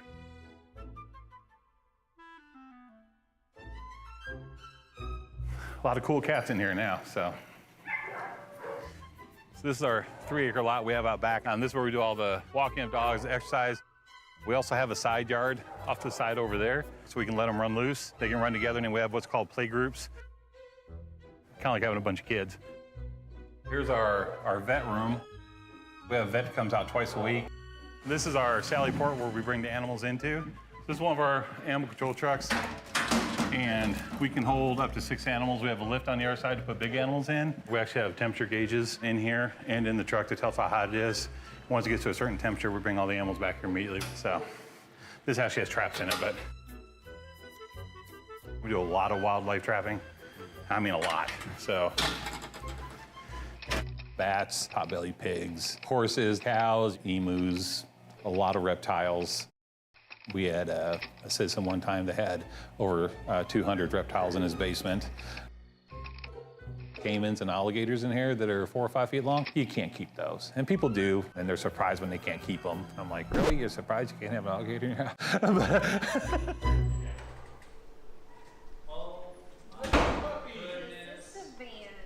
Our main goal here is public safety and also the safety of the animals. And we have very dedicated people back there, and they definitely stay here for the love of the animals, which also includes getting them adopted out. We'll have about 4,000 impounded animals a year. Probably about close to 2,000 are dogs and cats. The cats and dogs, when they get impounded here, they go on a 5-day hold. And then after the 5 days, if the owner doesn't show up, then we can put them up for adoption. To adopt an animal here is actually really simple. You just come in, look for whatever animal you're looking for, find the right pick. You go to the adoption room up there and see if you get along with them. You spend as much time as you want to in there. From that point on, it's just a matter of making sure they're spay or neutered and all their vaccinations up to par and they're good to go. We have a very high adoption rate because we try everything in our power to get animals adopted out. We have Heart of America, a Humane Society that we do a lot of adoptions through. And then we also have other groups. We have some people that literally will just look all over the country for somewhere for a dog to go. And we sent dogs up into South Dakota, North Dakota, Washington State. So it's actually, it's a huge united effort to get all these animals home. Tarzan's got lots of energy. Hazel's got a weird meow. Belle, she wants nothing to do with the other cats. She'll kind of get her grumpy face going. And the good thing about the people here is that they get all their friends to get animals too. All of us have probably the limit of all the animals that we can have at home. You know, they are huge animal lovers. If it was up to the people here, we'd have 15 cats running around in here.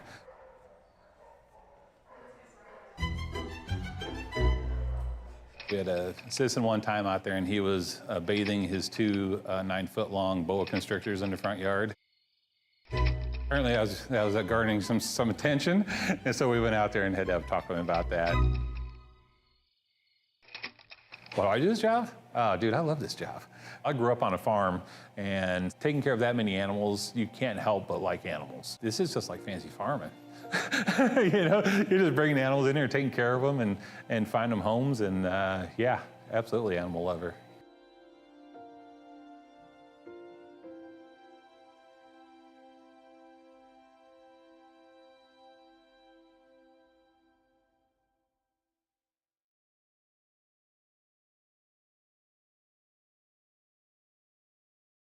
This is the best place to work. I love working here. I feel very blessed. I love it here. I look forward to coming to work every day, being a part of this team. Like a family away from home. Where everyone feels like everybody knows their name. A city that supports you. We see that with our benefits. A pension, vacation days, job security. Being able to be heard. We feel valued. We feel respected. Lee Summit is a very progressive city. It's growing, it's thriving. We have this drive towards not just doing a job, but doing it with a spirit of excellence. I had the opportunity to continue to grow, regardless of 30 plus years doing this kind of work. It's more than just dollars and cents. We're here really to give back. Providing a service to better a community. To go out and serve people. To be a part of something bigger than yourself. If I would have known what I know now, years ago, I would have been here much sooner.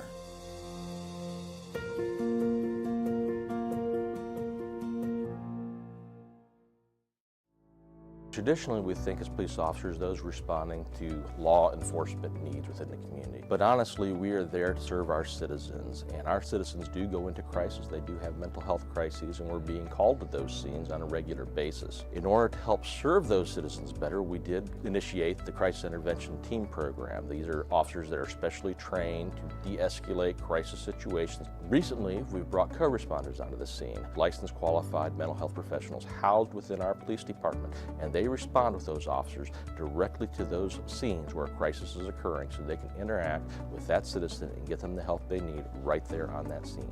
The co-responders are either a bachelor or master level in a behavioral health related field. They wear plain clothes, they don't carry weapons or anything like that. I have a police radio that I listen to all day. Listen for, those key words: mental health, behavioral health, crisis. There's a lot of officers that just call for me. I have my own radio number. I also have the ability to self-dispatch to them and say 982 is en route. Officers en route, 914, Armstrong. So typically I arrive after they've made it safe. I'll make contact and get kind of the rundown, and then I just kind of jump right in. I'm like, hey, my name's Allison. I'm a mental health professional. I'm here to help you. I'm not here to take you to jail or arrest you. Sometimes all a person needs is a voice, someone neutral, someone outside that, can listen. I do a lot of safety planning, including family, their support network, who's close to you. If they're home alone, who can come over and hang out with you today? Can we lock away your sharps? Can we put up your meds? Do you need meds? Can we get you over to the urgent care to get you assessed for your medications? Some of them also are like, oh, I'm so glad you came. This made me feel so much better. Our main goal as co-responders is to, one, get people connected to the services that they need, and also divert from emergency rooms and jails. And they almost get a different view of the police responding. That lets me know you care and the officers care. Please, how can we help you?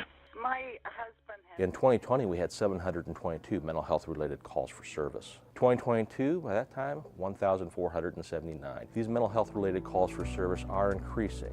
How we're responding to that is increasing the number of crisis intervention team officers we have available, as well as the number of co-responders we have available to respond on these calls. So what I think is important for the community to know about the co-responder program is that we're here, we exist. All you have to do when you call 911 is ask for us. You know, say, hey, I want a co-responder to respond to this crisis, and we'll go. I was really struggling about 8 years ago on my personal journey with mental health, and I met some amazing social workers and amazing programs that have helped me get to where I am today. I really couldn't see myself doing anything else. We want to help, and that's what we love to do. So I had a client, we got a call, she had some suicidal ideations, and she really felt that she had nobody. And you know, and getting to know her story and getting to know who comes around and sees you, well then we found a support person and they responded immediately and we made a plan. I called back and checked on her in an hour, and then I checked on her in 2 hours. We were able to get her into the additional services to where she talks to someone every week or more. I just took Applicant come to a decision about what you want to do? Yes, we will want to proceed with it as is, and we'll rescind the request to discuss the signage or amend any of that at this time, and go through process to submit a sign request at the appropriate time. Okay, thank you. Do we have any questions for the staff or applicant? Mr. Yerington? Did you present a landscape plan to this property? I don't recall. Their landscape plan. Okay. So the trash, can you zoom in where the trash, over here to the It's right? all the way up Oh, over it's right here. there, okay. And is that guarded by evergreens or? So they'll have their actual trash enclosure, and then we'll look more in depth at the landscaping once the FDP comes through. We will look at fully screening that with any kind of evergreens, but we do have a mix of evergreens and deciduous trees along the perimeter.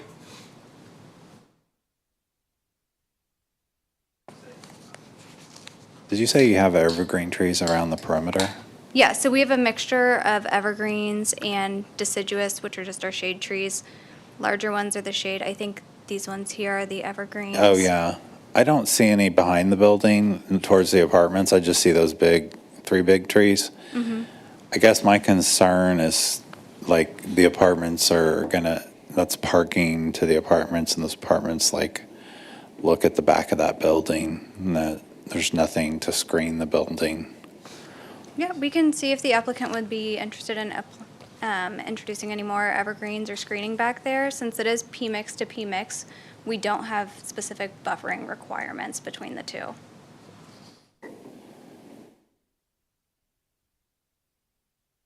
Yeah, I just think it should be explored further. I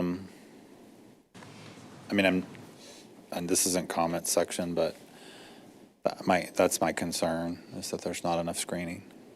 I would note too that this plan right now is just showing the proposed landscaping within this lot. We're not showing existing landscaping, so I believe there's existing trees and landscaping just to the north there on the other side there. So when we do come through with the final development plan submittal, we'll show their landscaping as well. So I think there is a number of trees that are in this green space before you get to their parking lot. In addition to that, Jill Lyons, BRR Architecture. I would just also remind you that we changed the back of that building to have the undulation of the building and the materials required to make that side of the building more attractive to look at. So hopefully we're not trying to hide the building that we just changed all the materials on. Thank you. Do you have additional questions, Commissioner Trafton? Do I have additional questions about that? No, I think I've asked that question. My other question is related to speaking to the residents. I know you had a public hearing and that nobody from the apartments showed up, is my understanding, but like, I'm just concerned about the, like, input about if people even know what's happening over there. And do they want a car tire place right next to their apartment? So I guess that's my question is like, how, was it just the public hearing, so we met the requirement, but we didn't reach out to the developer or the apartment complex or whatever? Were you guys able to contact anybody over there? We did submit the notifications through the required process, the certified mailings to all the property owners. So notice did go to the property owner for the apartments. So did it go to each apartment or just to the owner? The owner of the property is who it goes to. Oh, okay. We don't require it be sent to each apartment occupant of each dwelling unit, and it is to the property owner. That's what they've done. The people who do rent those, I would just add, they're not permanent stakeholders in this area. So Well, they are stakeholders, though. they're live renting there. and they're Yeah. living there for sure. Yeah. And if the apartment complex owner had wished to share that information, they could have, but Well, I think that's the key. we did not go out The there. apartment owner doesn't live there, so he owns the building. Yeah. I mean, I know we go above and beyond for notification, so I just was, this is a special, it seems like a special circumstance since it abuts to the property with apartments, and there's lots of people over there, but, okay, I think you answered my question, thank you. So Commissioner Trafford, to kind of also touch on that, we do post the site as well, so that is a visual notification to all the residents, whether they're notified by mail. The original PDP for this area approved this as a holistic mixed use, so it was always going to be residential abutting to commercial use as well. So that was the original PDP prior to any residents moving in there, so it was always the expectation that there would be commercial against the residential there.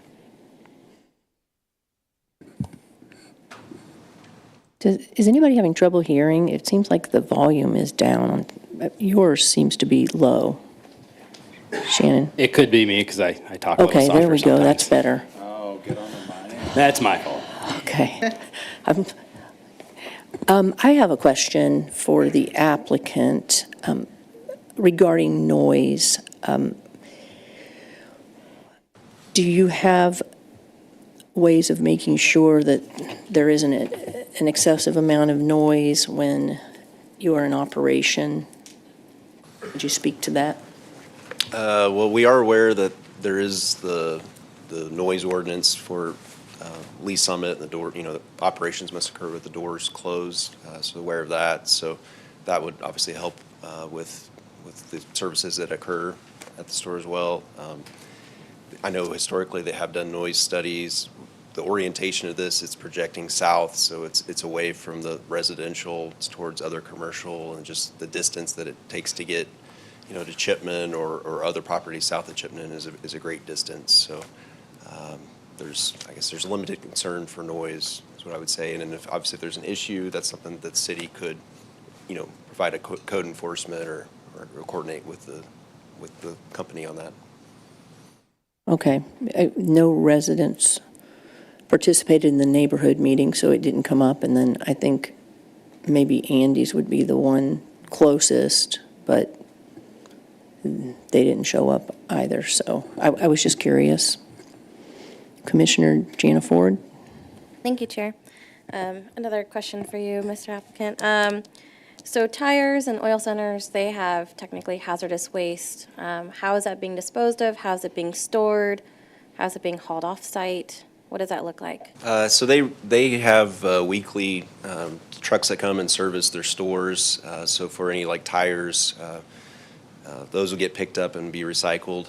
Same thing with any kind of fluids. Those would be stored inside the facility. There's no external storage on this site. Everything's within the building.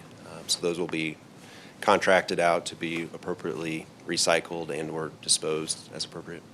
Okay, so clarification, none of it's going to be stored on the site, inside the building only? That's correct. Okay, thank you. Commissioner Tuzinski? No additional comments.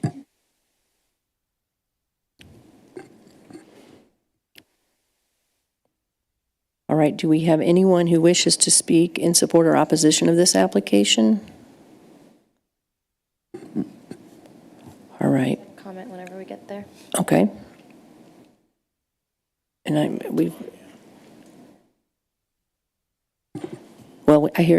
hearing no further testimony, I'm going to close the public hearing and reopen for regular meeting. And I believe that Commissioner Jana Ford has a comment. Just one. I do appreciate that you presented your interest in outreach, like community outreach. I really appreciated that. Thank you. Commissioner Tuzinski? Yeah, Madam Chairman. I do appreciate, Commissioner Trafton's want to improve the landscaping such around buildings. But in essence, I really appreciated what the architect for the proposed development had stated about how they improved the outside of the building to meet the code, to make it look really nice, and then, then us potentially asking for more things to screen it. So I would not be in support of adding an additional screening above and beyond what's already been asked for on the site, and as well as what the architect and the business owner has agreed to construct. I think it's a nice looking building. I'm glad it meets a lot of our new requirements. I understand why that they don't want glass on that one side. I think they've done some things. I feel okay about that. I don't know if we really need to include glass on that one side. I wish it could be maybe a little higher, but I think doesn't meet the whole idea of it within the first 10 feet, right? So I'm okay with that part of it. I guess that we're going to live with the 3 signs for the building for the UDO, unless you bring something else in front of us, because I guess that's what they're bound to live with. I think that's something that, the engineer needs to ask for next time, or at least come by and negotiate that. I didn't believe the signing was really obtrusive. It didn't look out of place. It looked nice for the size of the building. I didn't think it was a ton of it. So if you would have asked if 5 signs, I probably would have been okay with that. So lessons learned, maybe you come back again or ask City Council for that. But otherwise, I do appreciate new companies wanting to come into the Lee Summit community. They're not here now. They want to be here. And I appreciate that very much because they're bringing in a nice building too.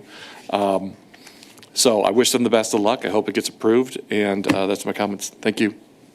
Thank you, Commissioner Tuzinski. Commissioner Frazier? I also appreciate bringing in new and different types of businesses. One of the things that I did not ask is about what I'm going to call a staffing plan. New, I can't see them here, new, the number of employees and we have a couple of local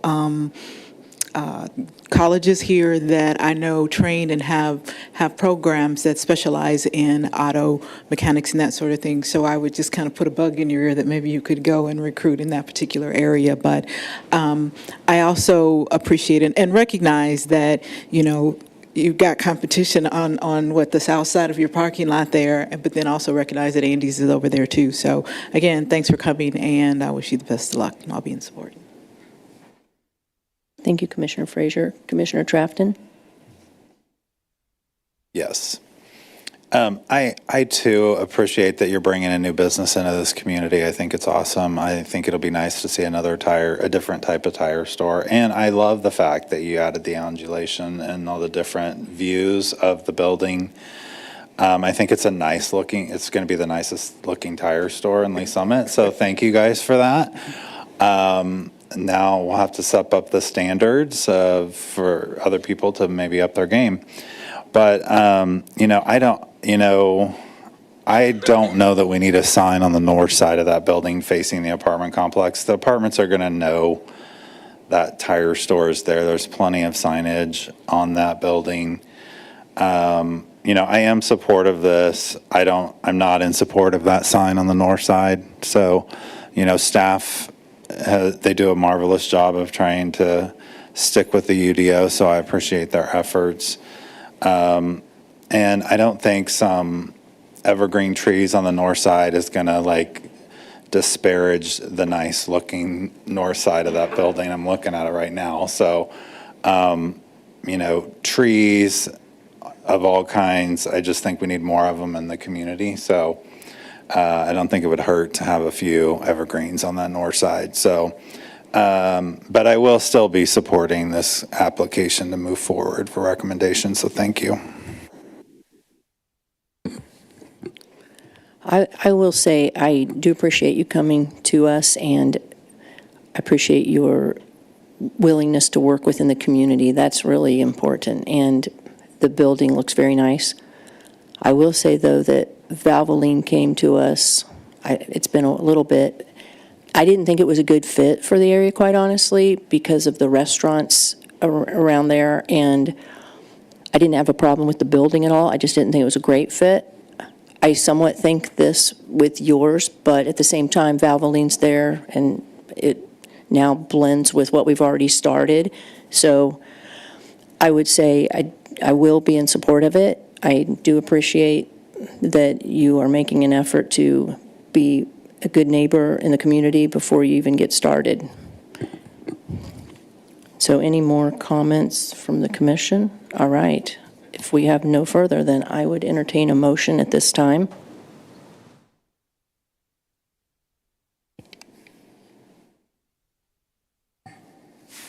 Chair? I make a motion to recommend application PL 2025-277 Preliminary Development Plan, Les Schwab Tire Center, 740 Northwest Ward Road, SFP-E LLC applicant. I second the approval motion.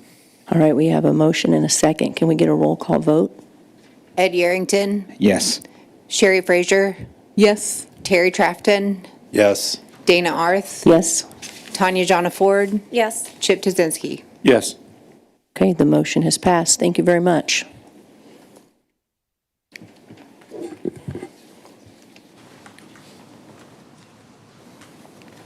I will now close the regular meeting and open the public hearing in the matter of PL 2025-275, rezoning from PI to PI to PMIX and preliminary development plan, East Village Phase 2, approximately 50 acres generally located at the southeast corner of M291 Highway and Southeast Bailey Road, East Village Investors, LLC. Would all of those interested in speaking to this matter please rise and be sworn in at this time? Do you promise to tell the truth, the whole truth, and nothing but the truth, so help you God? And I see that the applicant does have a presentation. Ready? I am ready. All right, Matt Slish, Engineering Solutions, 50 Southeast 30th Street, Lee Summit, Missouri. With me I have Dave Olson and now Matt Pennington from Drake, so we have more people to answer questions should you have any. So we're coming now, it was probably a month ago or so, we were here on the East Village Phase 1, which is everything north of Bailey, east of 291, and now we're going to step south of Bailey, east of 291. So basically just the pieces that were hatched out in that last presentation. So this development will consist of 9 mixed-use lots with a mixture of commercial spaces being retail spaces, sit-down restaurants, drive-through restaurants. There'll be 1 apartment, a townhome area, and then a recreational space in the center to be kind of a community space similar to what we had on the north side. Again, this one has the continuation of some of the traffic improvements. It will include a traffic signal being installed on Bailey. 291 road improvements, that'll be an extension down of the intersections at Bailey, at Oldham, and further south. There'll be road improvements to 16th Street, which sits on the south side of the site, currently an unimproved road that'll include curb and gutter, storm sewers, water lines, sanitary sewers. Shared use trail extension. So Matt's desire of this entire project was to have a lot of walkability, a lot of green spaces. So you'll see an illustration of the continuation of the extension of trails, 10-foot wide, connections to the city trail system. And then some off-site sanitary and storm improvements that'll lead south of the site, that'll lead for some opportunities for development and improvements to the community area south of our site. This is part of the Envision overlay, and we've worked with staff to complement what the desires were. The Ignite comp plan, this area is shown as mixed use, similar to the north side. Currently, the site is zoned industrial with a little piece that is PMIX. We're proposing to make all of it a PMIX to match what is on the north side. So if we're looking, we're on the southwest side of the site, so it's 16th Street and 291, looking to the northeast, where 16th Street at that point would lead east back to some industrial areas, residential areas. This would be the southern boundary of our site. This then is on 16th Street on Summit, I believe it is, looking north towards the Bailey Road Bridge, looking at kind of the southeast portion of our site. This then would be coming off of the Bailey Road Bridge, kind of looking back to the southwest, kind of the northeast corner of our site, as you're headed west on Bailey towards Zoetta's or back towards 291. The overall development plan, as we kind of talked about, phase 1 was everything north of Bailey. This will consist of the 9 lots numbered 14 to 22. Technically, 22 is our park area, but 21 is the townhome areas. We'll kind of go through each of those. And then there'll be one monument sign kind of located at the northwest corner of the site. Similar uses or similar styles of the buildings and architectural characters that will continue to develop as the sites are identified as we continue through the process. The one you will note that we did not have in the first phase but do have in this phase now is the change in the UDO to start to identify Class 1 and Class 2 materials. So we provided a table on there, same mixture and use of materials that were on that first phase. We just broke out that classification. Another alternative option for kind of a mixture of materials and uses as the buildings may develop on the commercial retail type sites that are lots 14 through 19, which that is the sites that are directly adjacent to 291, and then the one that is in between the Signal and 291 on the south side of Bailey. You'll start to see that green space that starts to show itself there in the center of the site. The apartment facility is the one that is located on lot 20, 220 units, a mixture of studio, 1-bedroom, 2-bedroom, same mixture of materials that we had in the first phase. This apartment facility will have all surface parking surrounding the building on the east and west sides, with some additional shared kind of parking that will be available in front of the community space for the townhomes. The townhomes then are a mixture of, or a use of kind of a brownstone type development where they'll be all more forward facing and then kind of a back loaded garage entries. So all of the front facades will open up to try to get some green spaces in there, as well as have a large green space area that's kind of on the south side that'll be the retention facility for this phase of development, but it'll also have some use of trails. We're planning to have maybe a dock area that you could start to utilize that retention facility as kind of a pond space. There are 100 townhome units down in that end, 300 parking spaces. Each of them will have a 2-car garage with 2 parking spaces in the driveway, but we only counted for 3 because probably they'll be, like most people, not be able to use both cars in the garage, but we do have additional spaces there. We have 40 off-street parking spaces and then 90 parking spaces at the pool for a total of about 430 parking spaces down in that townhome area. As we start to talk about the continuation of the sidewalk and the trail system, as you'll see, the continuation of the city trail system that goes to the west side of 291, and then the continuation of the 10-foot trail system on either one of the roadways through the overall development, all trying to lead you to the central park area that'll be a continuation of the trails, gazebos, some type of spaces to have some open areas to play. And then the trails will continue their way to the east into the townhomes, and then sidewalks will be installed along 16th Street to get you back around the entire walkway. Landscaping then for the overall development, we'll have our standard streetscape landscaping, and I'll show you a detail of that, as well as the exterior landscaping around the site, and then some additional landscaping on the north side of 16th Street on the south portion of our site throughout the entire development. This is that same road section that we're planning to continue through this phase of the development. So there'll be kind of two sections of roadways, one that will have 2 lanes with kind of a middle turn lane option, and then sections that'll have 2 lanes with the median, the landscape median, the increased landscaping with the 10-foot trails on either side of all of the roads to really try to promote that walkability and kind of break up some of that character of the parking in the areas to kind of make it a more welcoming area as we walk through the site. Phasing, again, just so we talk about it, phase 1 will be the Costco site. Phase 2 and 3 then will be north of Bailey, and this would be our final phase 4 as we come down to the south portion of the site, south of Bailey. Similar ideas and same conversations we had talked about previously. There's a number of improvements that are going to be done with phase 1 of the development, and as we start to continue down south, the mixture of improvements that'll be an extension of a through southbound lane on 291, improvements of a signal on Bailey, an additional lane on Bailey Road, a left turn lane on southbound Bailey will be broken up phases of development as the continuation of the process continues south. And then as we talked about the 16th Street road improvements that will take 16th Street from an interim road up to a full developed road. As we start to look at some of the off-site improvements, the sanitary sewer that is currently listed or existing down by Thompson will be extended up through the vacant parcel to 16th Street and then extended up to the site, providing sanitary service for the adjacent industrial buildings that currently do not have sanitary sewer. So we believe that that will be a very nice thing that they were very excited about when we talked about it at the neighborhood meetings, as well as the water main extension, the storm sewer, the curbs, and the sidewalks to really bring that entire area of 16th Street up to city standards. We do have a modification request for the parking setback, same that we had in phase 1 and the same that we've had on Oldham Village. It's the reduction in the west side of the site that adjacent to the highway.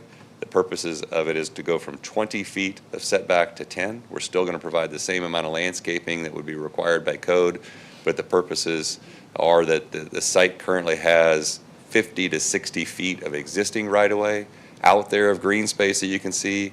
The additional 10 feet on our site we would prefer to have control of versus just continue to expand that green space. But again, the landscaping that is required per the code will still be installed, and we believe that the net feel will still be the same as was the intent of code. We did hold a neighborhood meeting. We had a number of residents that were there from the buildings or the industrial buildings there on the 16th Street side of it. Good discussion. I think a lot of them are excited and hopeful that this project will stick. They've said they've been to a number of those meetings and are hopeful that this one with the driver of Costco on phase 1 will really start to get this project moving along, and so we're hopeful as well. A number of them were excited to hear about the improvements to 16th Street, the sanitary sewer, the water main, the roadway improvements, and some of the improvements that are down in that area. General development project schedules and pieces of that we kind of talked through. Conversations about incentives, which are part of this project, were discussed, and I think that's all the general comments that side of it. So with that, we are here for any questions you may have. Thank you. Mr. Soto.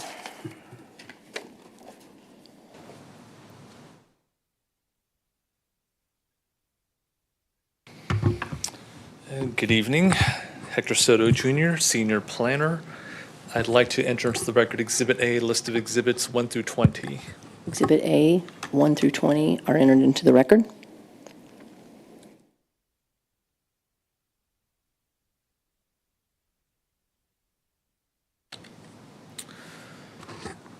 So just to reorient everyone to the general area, so this application is for the southernmost 50 acres of the general area that's bounded by US 50 Highway on the north, 16th Street on the south, UP Railroad on the east, and South 291 on the west. So it was just short of a month, 2 days short of a month, that you did hear the preliminary development plan that was anchored by Costco for Phase 1, which is the area north of Bailey Road. So this application now for the southernmost 50 is for that area just south of Bailey. From an overall square footage standpoint, the heavy lifting of this development is really carried by the area north of Bailey Road. The area south of Bailey Road consists of a little bit more than 21,000 square feet of commercial square footage and has 320 multifamily dwelling units. Mr. Schlicht had mentioned that the area for the residential is broken up into two housing types. You've got the eastern portion of the property that is composed of 100 townhome units, and you've got the one larger 220-unit apartment development basically in the middle of the site.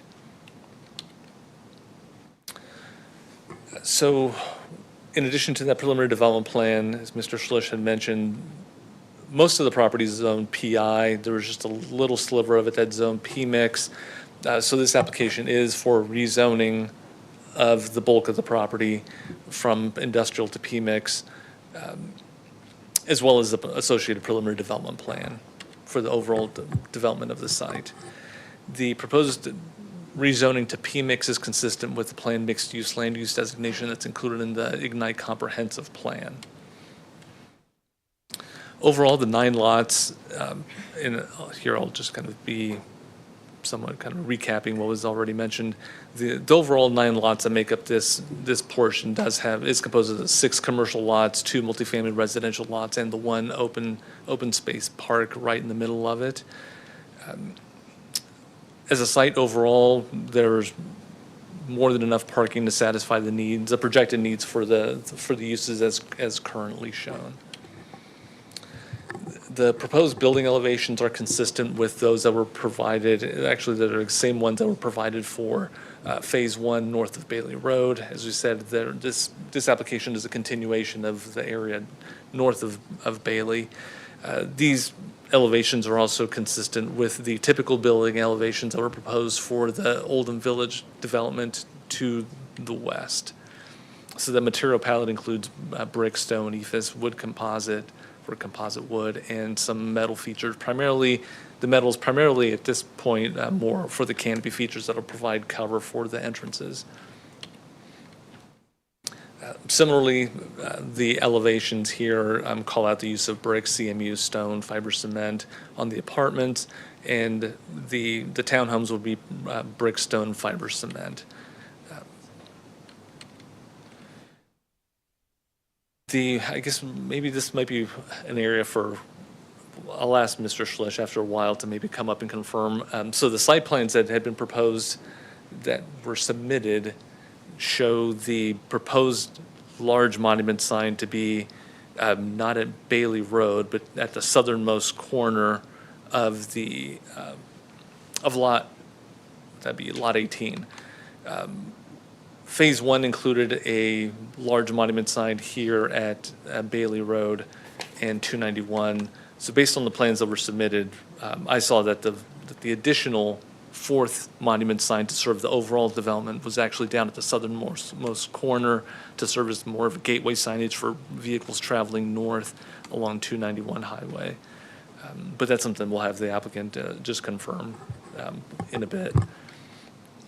The monumentation that's in front of you, similar to what was proposed and approved for Oldham Village across the highway to the west, and is consistent in size and overall size and height as the 3 that were recommended for approval for the portions north of Bailey Road. So to echo the modification request that was brought up previously for Phase 1 is similarly being brought up here for Phase 2 for reduction of parking setback along the public right-of-way along 291 highway from 20 to 10. And here's a snapshot of the elevation or the landscape plan that was included in the site plan. And although the parking setback from 291 highway is being reduced, or is requested to be reduced from 20 to 10, the calculations here provided on the landscape plan show that they're still able to meet and exceed, actually, the amount of landscaping that will be located within that area. So you're not as proposed, you're not sacrificing any amount of landscaping along the square footage. Just in some areas, they'll be squeezed down to 10 feet from, as far as the separation from the parking lots to the right-of-way. Similar to what was done in Phase 1 and Oldham Village Phases 1 and 2, there is a broader modification that's being requested from the established LS commercial standards to accommodate the proposed development. Actually, that's not true. This slide, actually, that's not true. So this one actually mistakenly held us over from Phase 1. So all of this development is located in the Grove area, which was associated with but explicitly excluded from the standards of the Envision LS. So the Envision LS area are the three, there are three sub areas. There's the lime-colored piece there, the camel-colored piece here, and the Alexandrite-colored piece here, closer to 50 Highway. So this area here that was formerly the Grove was not part of it, but there were some similar characteristics associated with some of the design that was provided, but there was no standard specifically. The proposed development here, this preliminary development plan would supersede any previously approved standards, since that application is no longer valid, would no longer be the governing development plan for the area. This is just kind of a summary of some of the road improvements that were discussed. With the development, particularly north of Bailey Road, this will be a signalized intersection right before taking travelers up and over the Bailey Road Bridge. It does call out, as Mr. Schlisch had mentioned, the proposed road improvements along 16th Street, and there are just a number of associated area turn lane improvements along 291 and Bailey Road. So this application does have a total of 6 conditions of approval, including the modification request, reducing the parking lot setback from 20 feet to 10 feet. And with that, I'll yield to any questions you may have. Thank you, Hector. Do we have any questions for the staff or applicant from the commission? Commissioner Frazier? Can you show again the map that outlines the continuation of the city trail? I think that was one of the first ones you did. Yeah, that was on. I'm trying to see where Which one is it? that is. No. There we go. Well, there's two. There's the city trail, and then there is the other one, right?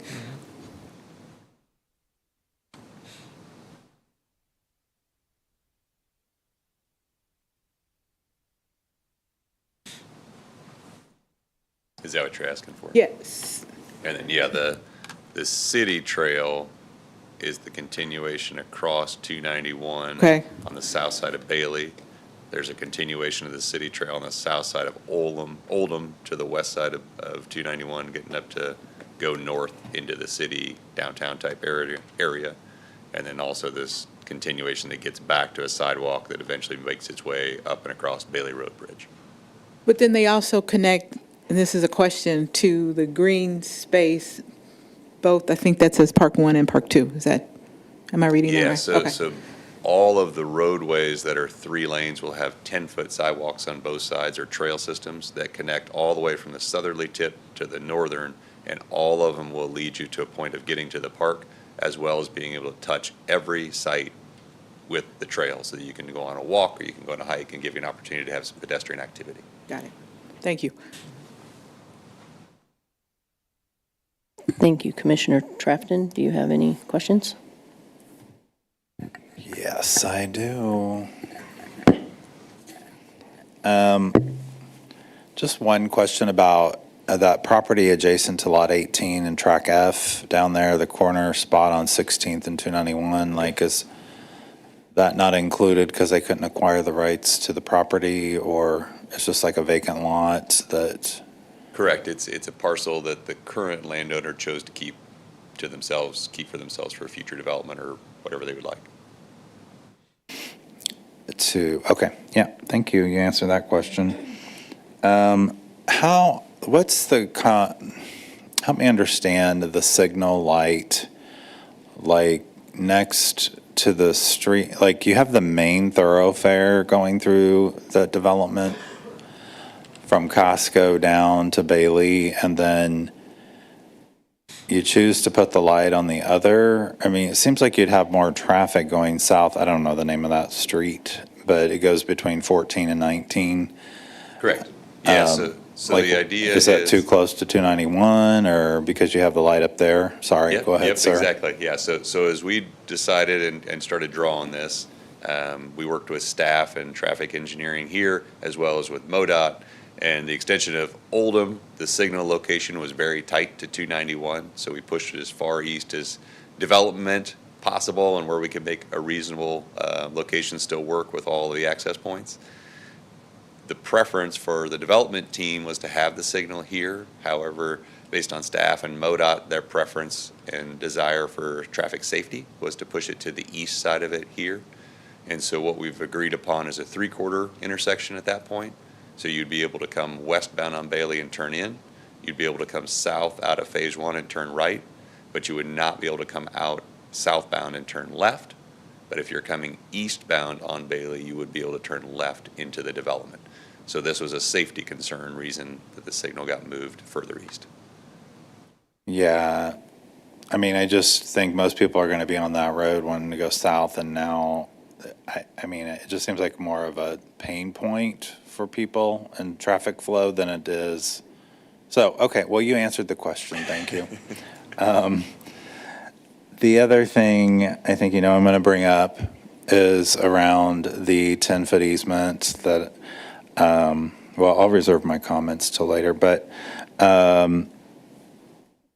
is there more, I see that you're adding more landscaping. I don't know that I'm seeing, are those evergreen trees? Is that the greens and the yellows deciduous? So at this time, it's a mixture. So during the preliminary side of it, we're still trying to figure out exactly what they are. So we really just do more of a mixture of plant styles and colors to illustrate that they will be evergreens. There will be just standard deciduous trees. There will be shrubs and pieces of it. So I don't have an exact count.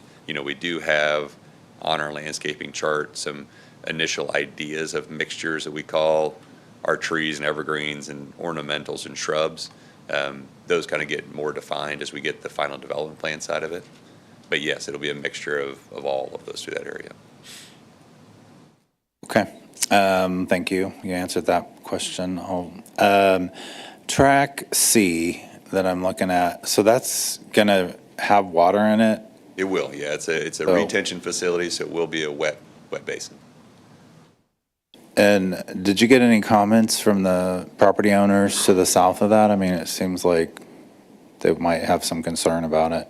So when we spoke to the residents to the south, probably these are not residents, but the owners to the south, their biggest problem right now is that along this area is a significant amount of impounded water and doesn't drain very well. A lot of it drains right through in between these buildings.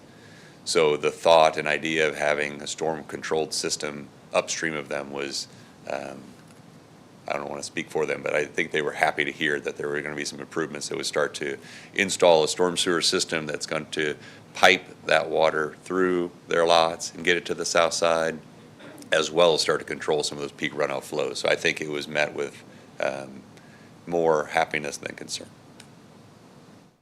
Okay. All right. Thank you very much. You answered my questions. Commissioner Jana Ford. Thank you. Yeah, just a couple of clarification questions. So in Phase 1, Lot 20, or Lot 12, is a green space with surrounding parking. So I assume the idea is that it's a leisurely spot to stop at, hang out. But on phase 2, you've got lot 22, which, can you help me understand, is the intent similar or is it different, smaller, larger scale?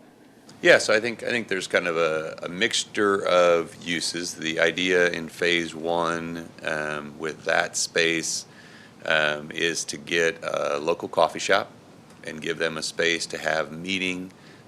Directly north of that is lots 4 and 5, which we call our fine dining restaurant experience. So we believe that lot 12 will turn into a gathering space maybe while you're waiting for your table.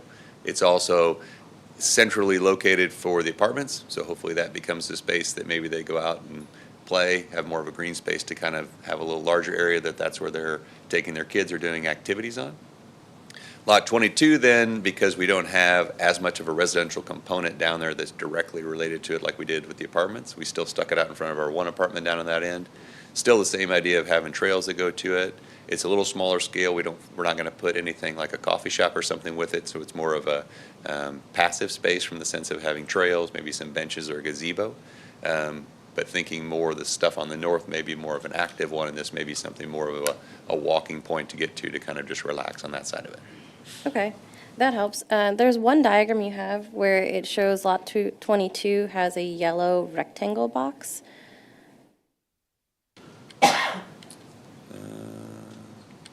Yeah, that one. And so graphically, it shows that your yellow This box, little guy? yeah, that one.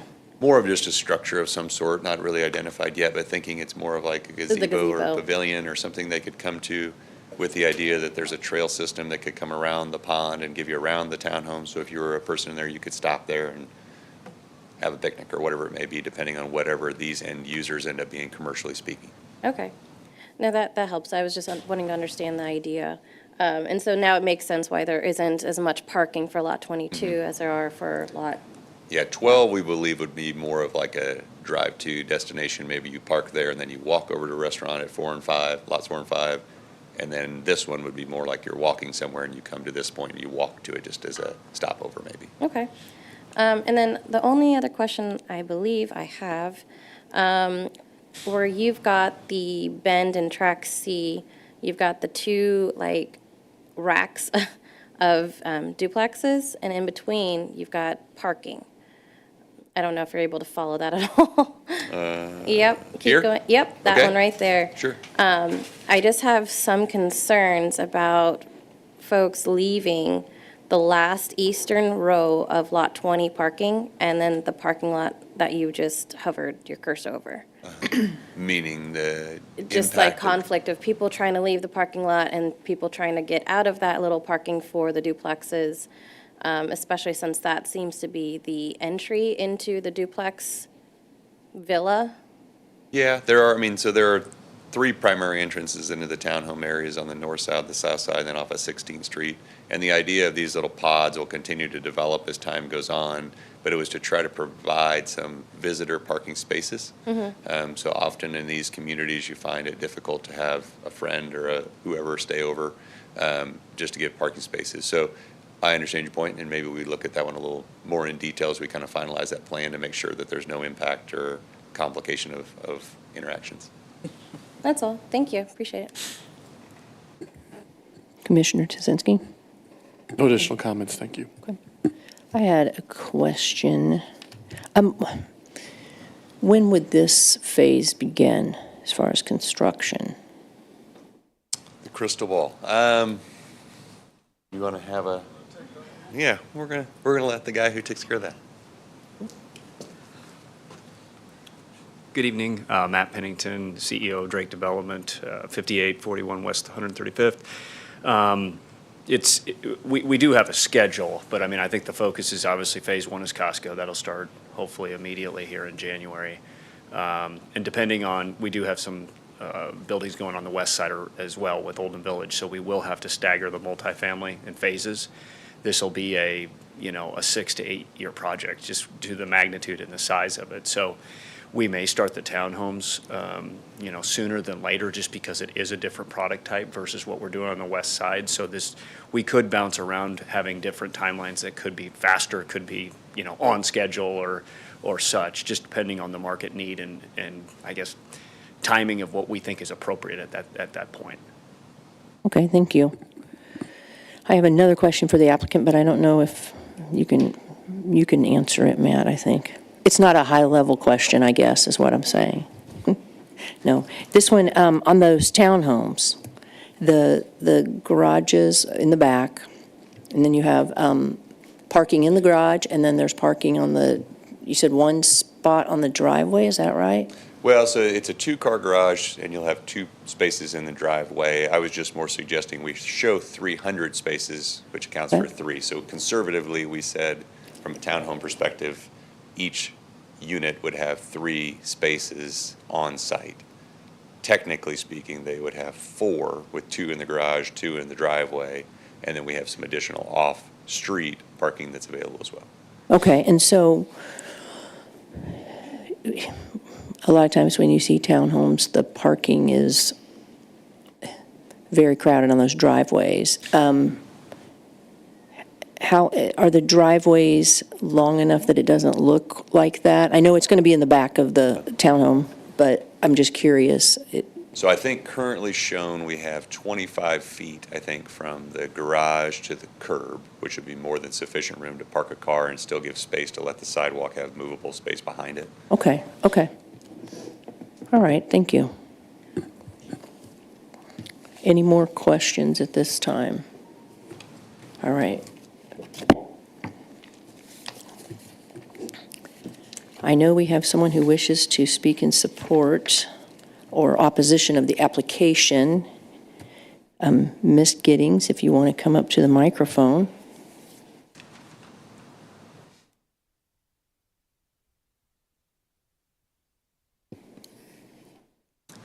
Debbie Giddings, I'm here in opposition of this plan.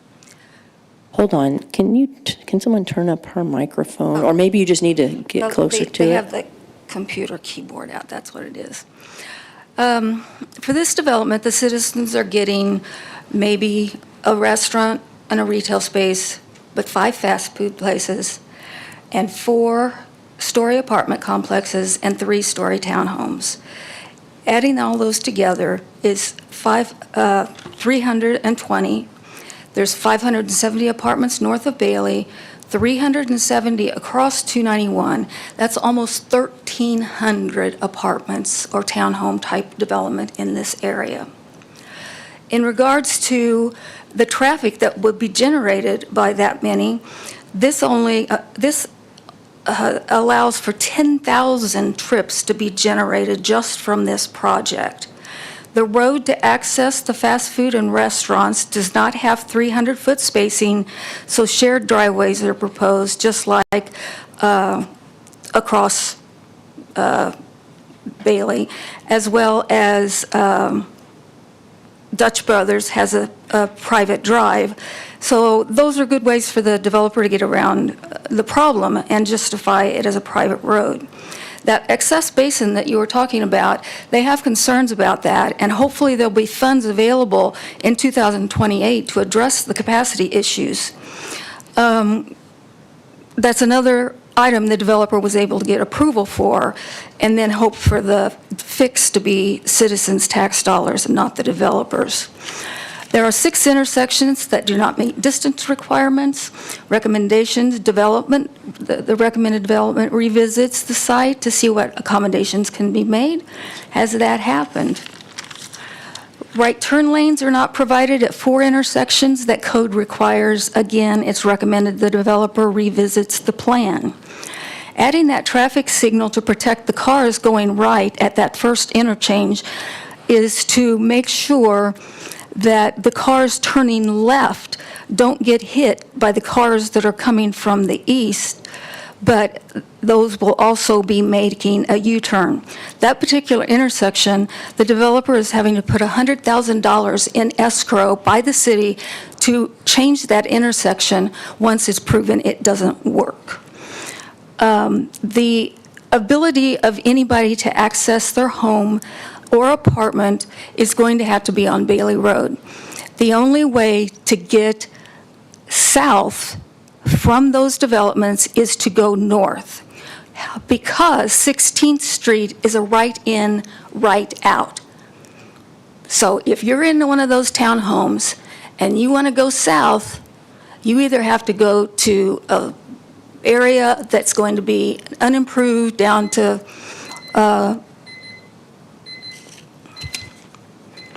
the wholesaler. So anyone that has to go south is going to have to go north. And anyone coming south, trying to get to that little road, can't get there because there's no access across 291 to 16th Street. The last thing I'm going to say is that in regards to this whole development, 2 nights ago at the city council meeting, they approved your plan of the north side of Bailey Road. However, they removed your suggestion of not having that number 1 of the back setback. So it'll get changed. I don't know whether you want to worry about that. The other thing is that it was approved, and at the end of all of that, there was discussion by the council members about what the impact this is going to have on 50 Highway. Seriously? After all of that, they're concerned about 50 Highway. Well, 50 Highway wasn't even included in this discussion. They didn't include anything across the bridge or on Blue Parkway. All of that area that's going to be accessing this area was not even considered. How can that happen? That's just ridiculous. Thank you. Do we have any additional questions? Do we have anyone else who wishes to speak in support or opposition of this application? Are there any additional questions from the commission? Okay, Commissioner Yerington? Yes, is there, this is for the developer, is there any safety precautions for the residents during the construction of the Phase 2? Do we have, like, when they're going in and out with their construction vehicles, is there any safety precautions to make sure that there's not congestion? Because is it going to be concurrent with Phase 1 to Phase 2? Or are there going to be any safety regulations, or how are you going to mitigate all that construction traffic that you guys are going to have with the residents? Right. So I think from a construction standpoint, just like we're doing on the west side, right, there's times when construction activities go on where right now Oldham roadway is closed completely. And then we detour around and find a way to make the construction. On the east side, as Costco's done, Oldham is going to be completely built. So they'll have an access point that construction traffic would access from the south and not up that way. And then we're planning to build the westerly side of the roadway and then flip to the easterly side of the site. So it kind of timed it out phasing wise. So yeah, they've got a timing of phase to how it could approach it. Perfect. Thank you. Thank you. Any additional questions from the commission? All right, does the applicant care to respond to the public comments? I don't think I have any of those, but I do think I owe Hector a comment that he's right on his sign location. I mismarked my bubble, and he is correct in his location of that sign on the southwest corner of Phase 2 that I'll update on my slideshow. We probably shouldn't question Hector because he's also a master at color names. Never should. All right, well, hearing no further testimony, I'm going to close the public hearing and reopen the regular meeting. Is there any commission discussion on this application?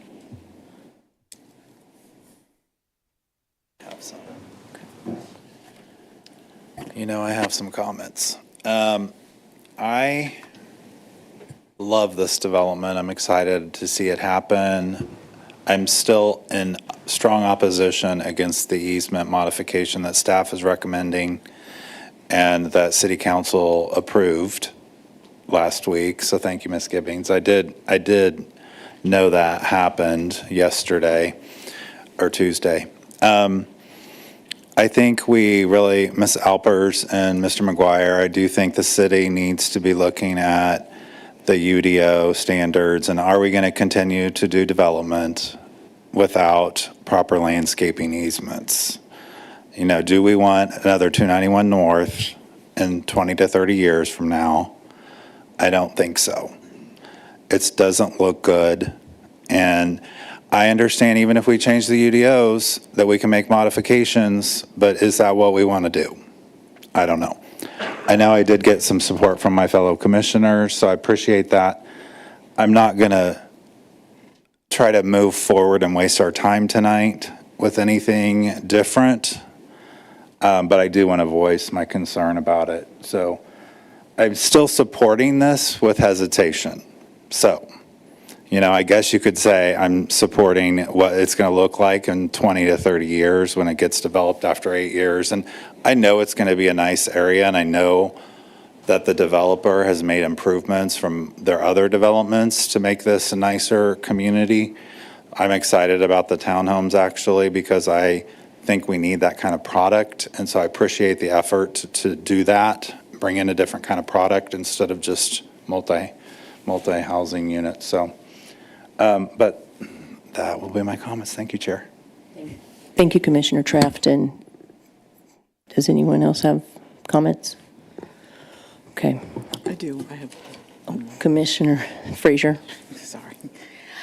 I have watched and listened to a number of communications surrounding the vast number of multifamily development that's happening.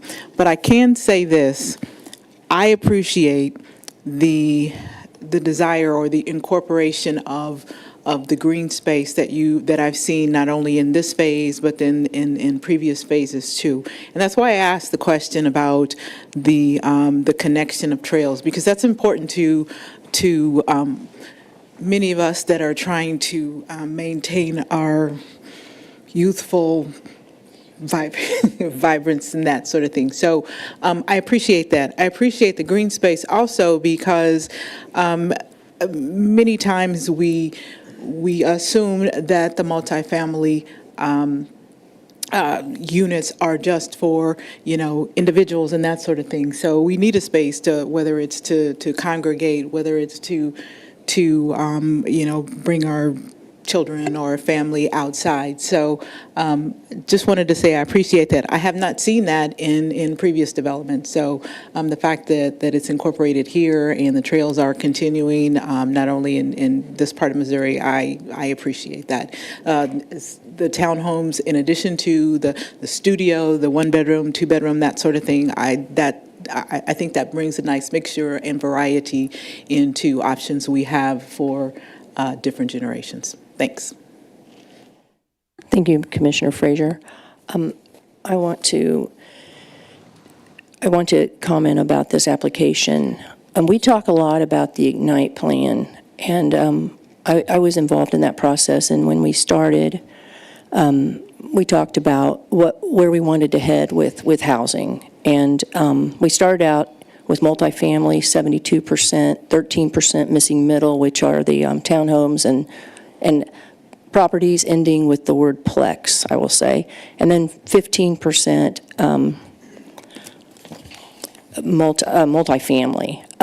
According to that plan, we were to start building up our supply of the middle, we call it the missing middle. So we started at 13% with the missing middle. We're still there. Single family's gone down to 66%. Multifamily's gone up to 21%. I struggle with this because we're making a rezoning request from industrial to the PMIX, yet we're not doing what we need to do on that missing middle. I will say I like those townhomes, and I'm happy to see that. However, we're looking at 6 to 8 years out, and we still aren't focusing on the missing middle. And as time passes, we lose the opportunity to get that product. The missing middle is very important because we have a lot of people that are going to be retiring, and they are going to want to downsize. So we need to be thinking ahead, I believe, and we need, if that's part of our comprehensive plan, I keep thinking, when are we going to start doing it? If not today, when? Because as time goes on, we can't turn it back. So I would say that, like I said, I like those townhomes. I actually love the driveway in the back. I think that makes that look really nice. But I can't support this because I feel that we're just not paying attention to that one piece of the Ignite plan. But I thank you for coming, and at this time, I will ask for a motion. A motion. I move to recommend the approval of application number PL 2025-275, rezoning from PI and PMIX to PMIX and preliminary development plan, East Village Phase 2, approximately 50 acres, generally located at the southeast corner of South M291 Highway and Southeast Bailey Road, East Village Investors, LLC. Second. Okay, we have a motion and a second. Can we get a roll call vote, please? Ed Yerington, Yes. Sherry Frazier, Yes. Terry Trafton, Yes. Dana Arth, No? Tanya Jonna Ford, Yes. Chip Tuzinski. Yes. All right, the motion has passed. Thank you. And now we have, let me see here.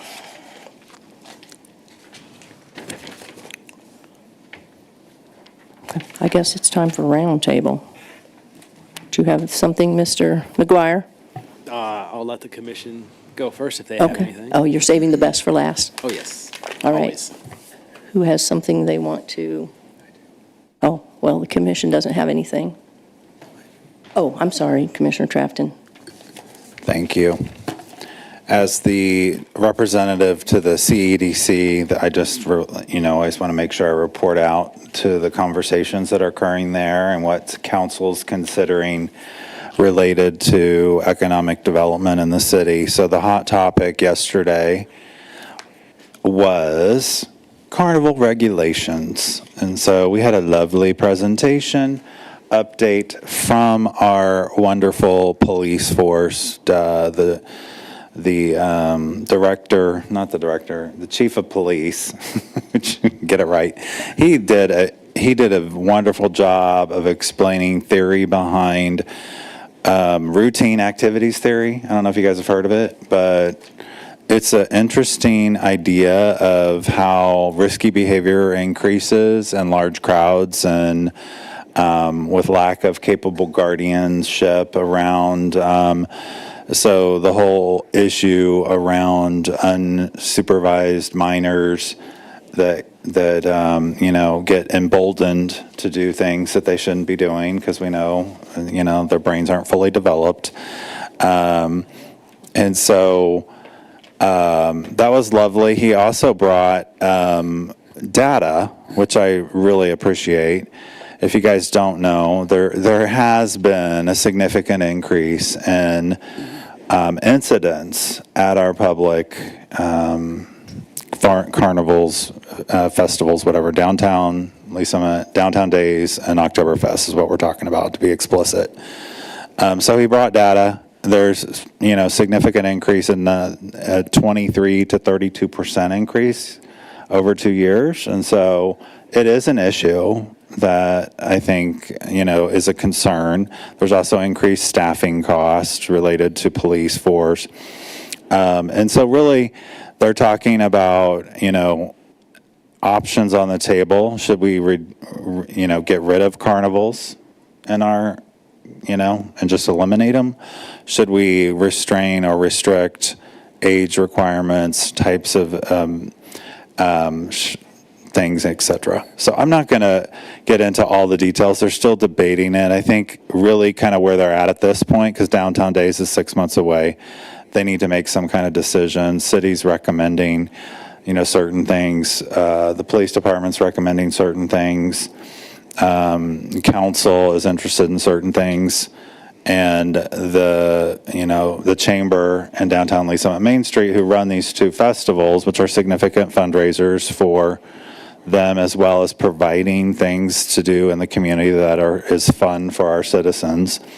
And so I think there's like some intermediate steps they're going to look at trying to make a decision on here in the near future. I want to say they're going to make it in the next meeting. So hopefully, I think they're hoping to make that decision if they can kind of get to some kind of point around, do we add more barricades and fencing? And do we use more private security? Do we increase surveillance? with cameras, yada, yada. So anyway, I have now educated you on the hot issue of carnival regulation.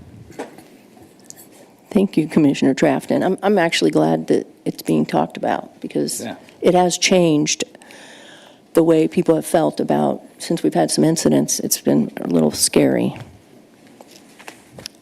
I'm done. All right, just to kind of tack on that, if you guys are interested in seeing that presentation, those videos are available on the city website, not just last week or yesterday's, but last month as well as part of the conversation. So they will be back in January having additional conversations as well. So on that. So from staff's roundtable update, I just want to let you know the joint city council planning commission date that was rescheduled from earlier this week. Originally, we're still tentative, looking February timeframe. No date has been identified yet, but once one is, I will send out the calendar invite as to get that on your guys' calendars. It is the end of the year, so this is our last Planning Commission meeting. I just want to take an opportunity to kind of thank you guys for all the work that you've done. We've had some pretty late, long meetings, a lot of hard work from you guys, so the city wouldn't operate as well as it does without you, so thank you for all your work you do. And then just to remind you, our next meeting is January 8th, so go Chiefs. Well, thank you, guys. I will adjourn the meeting at 7:40.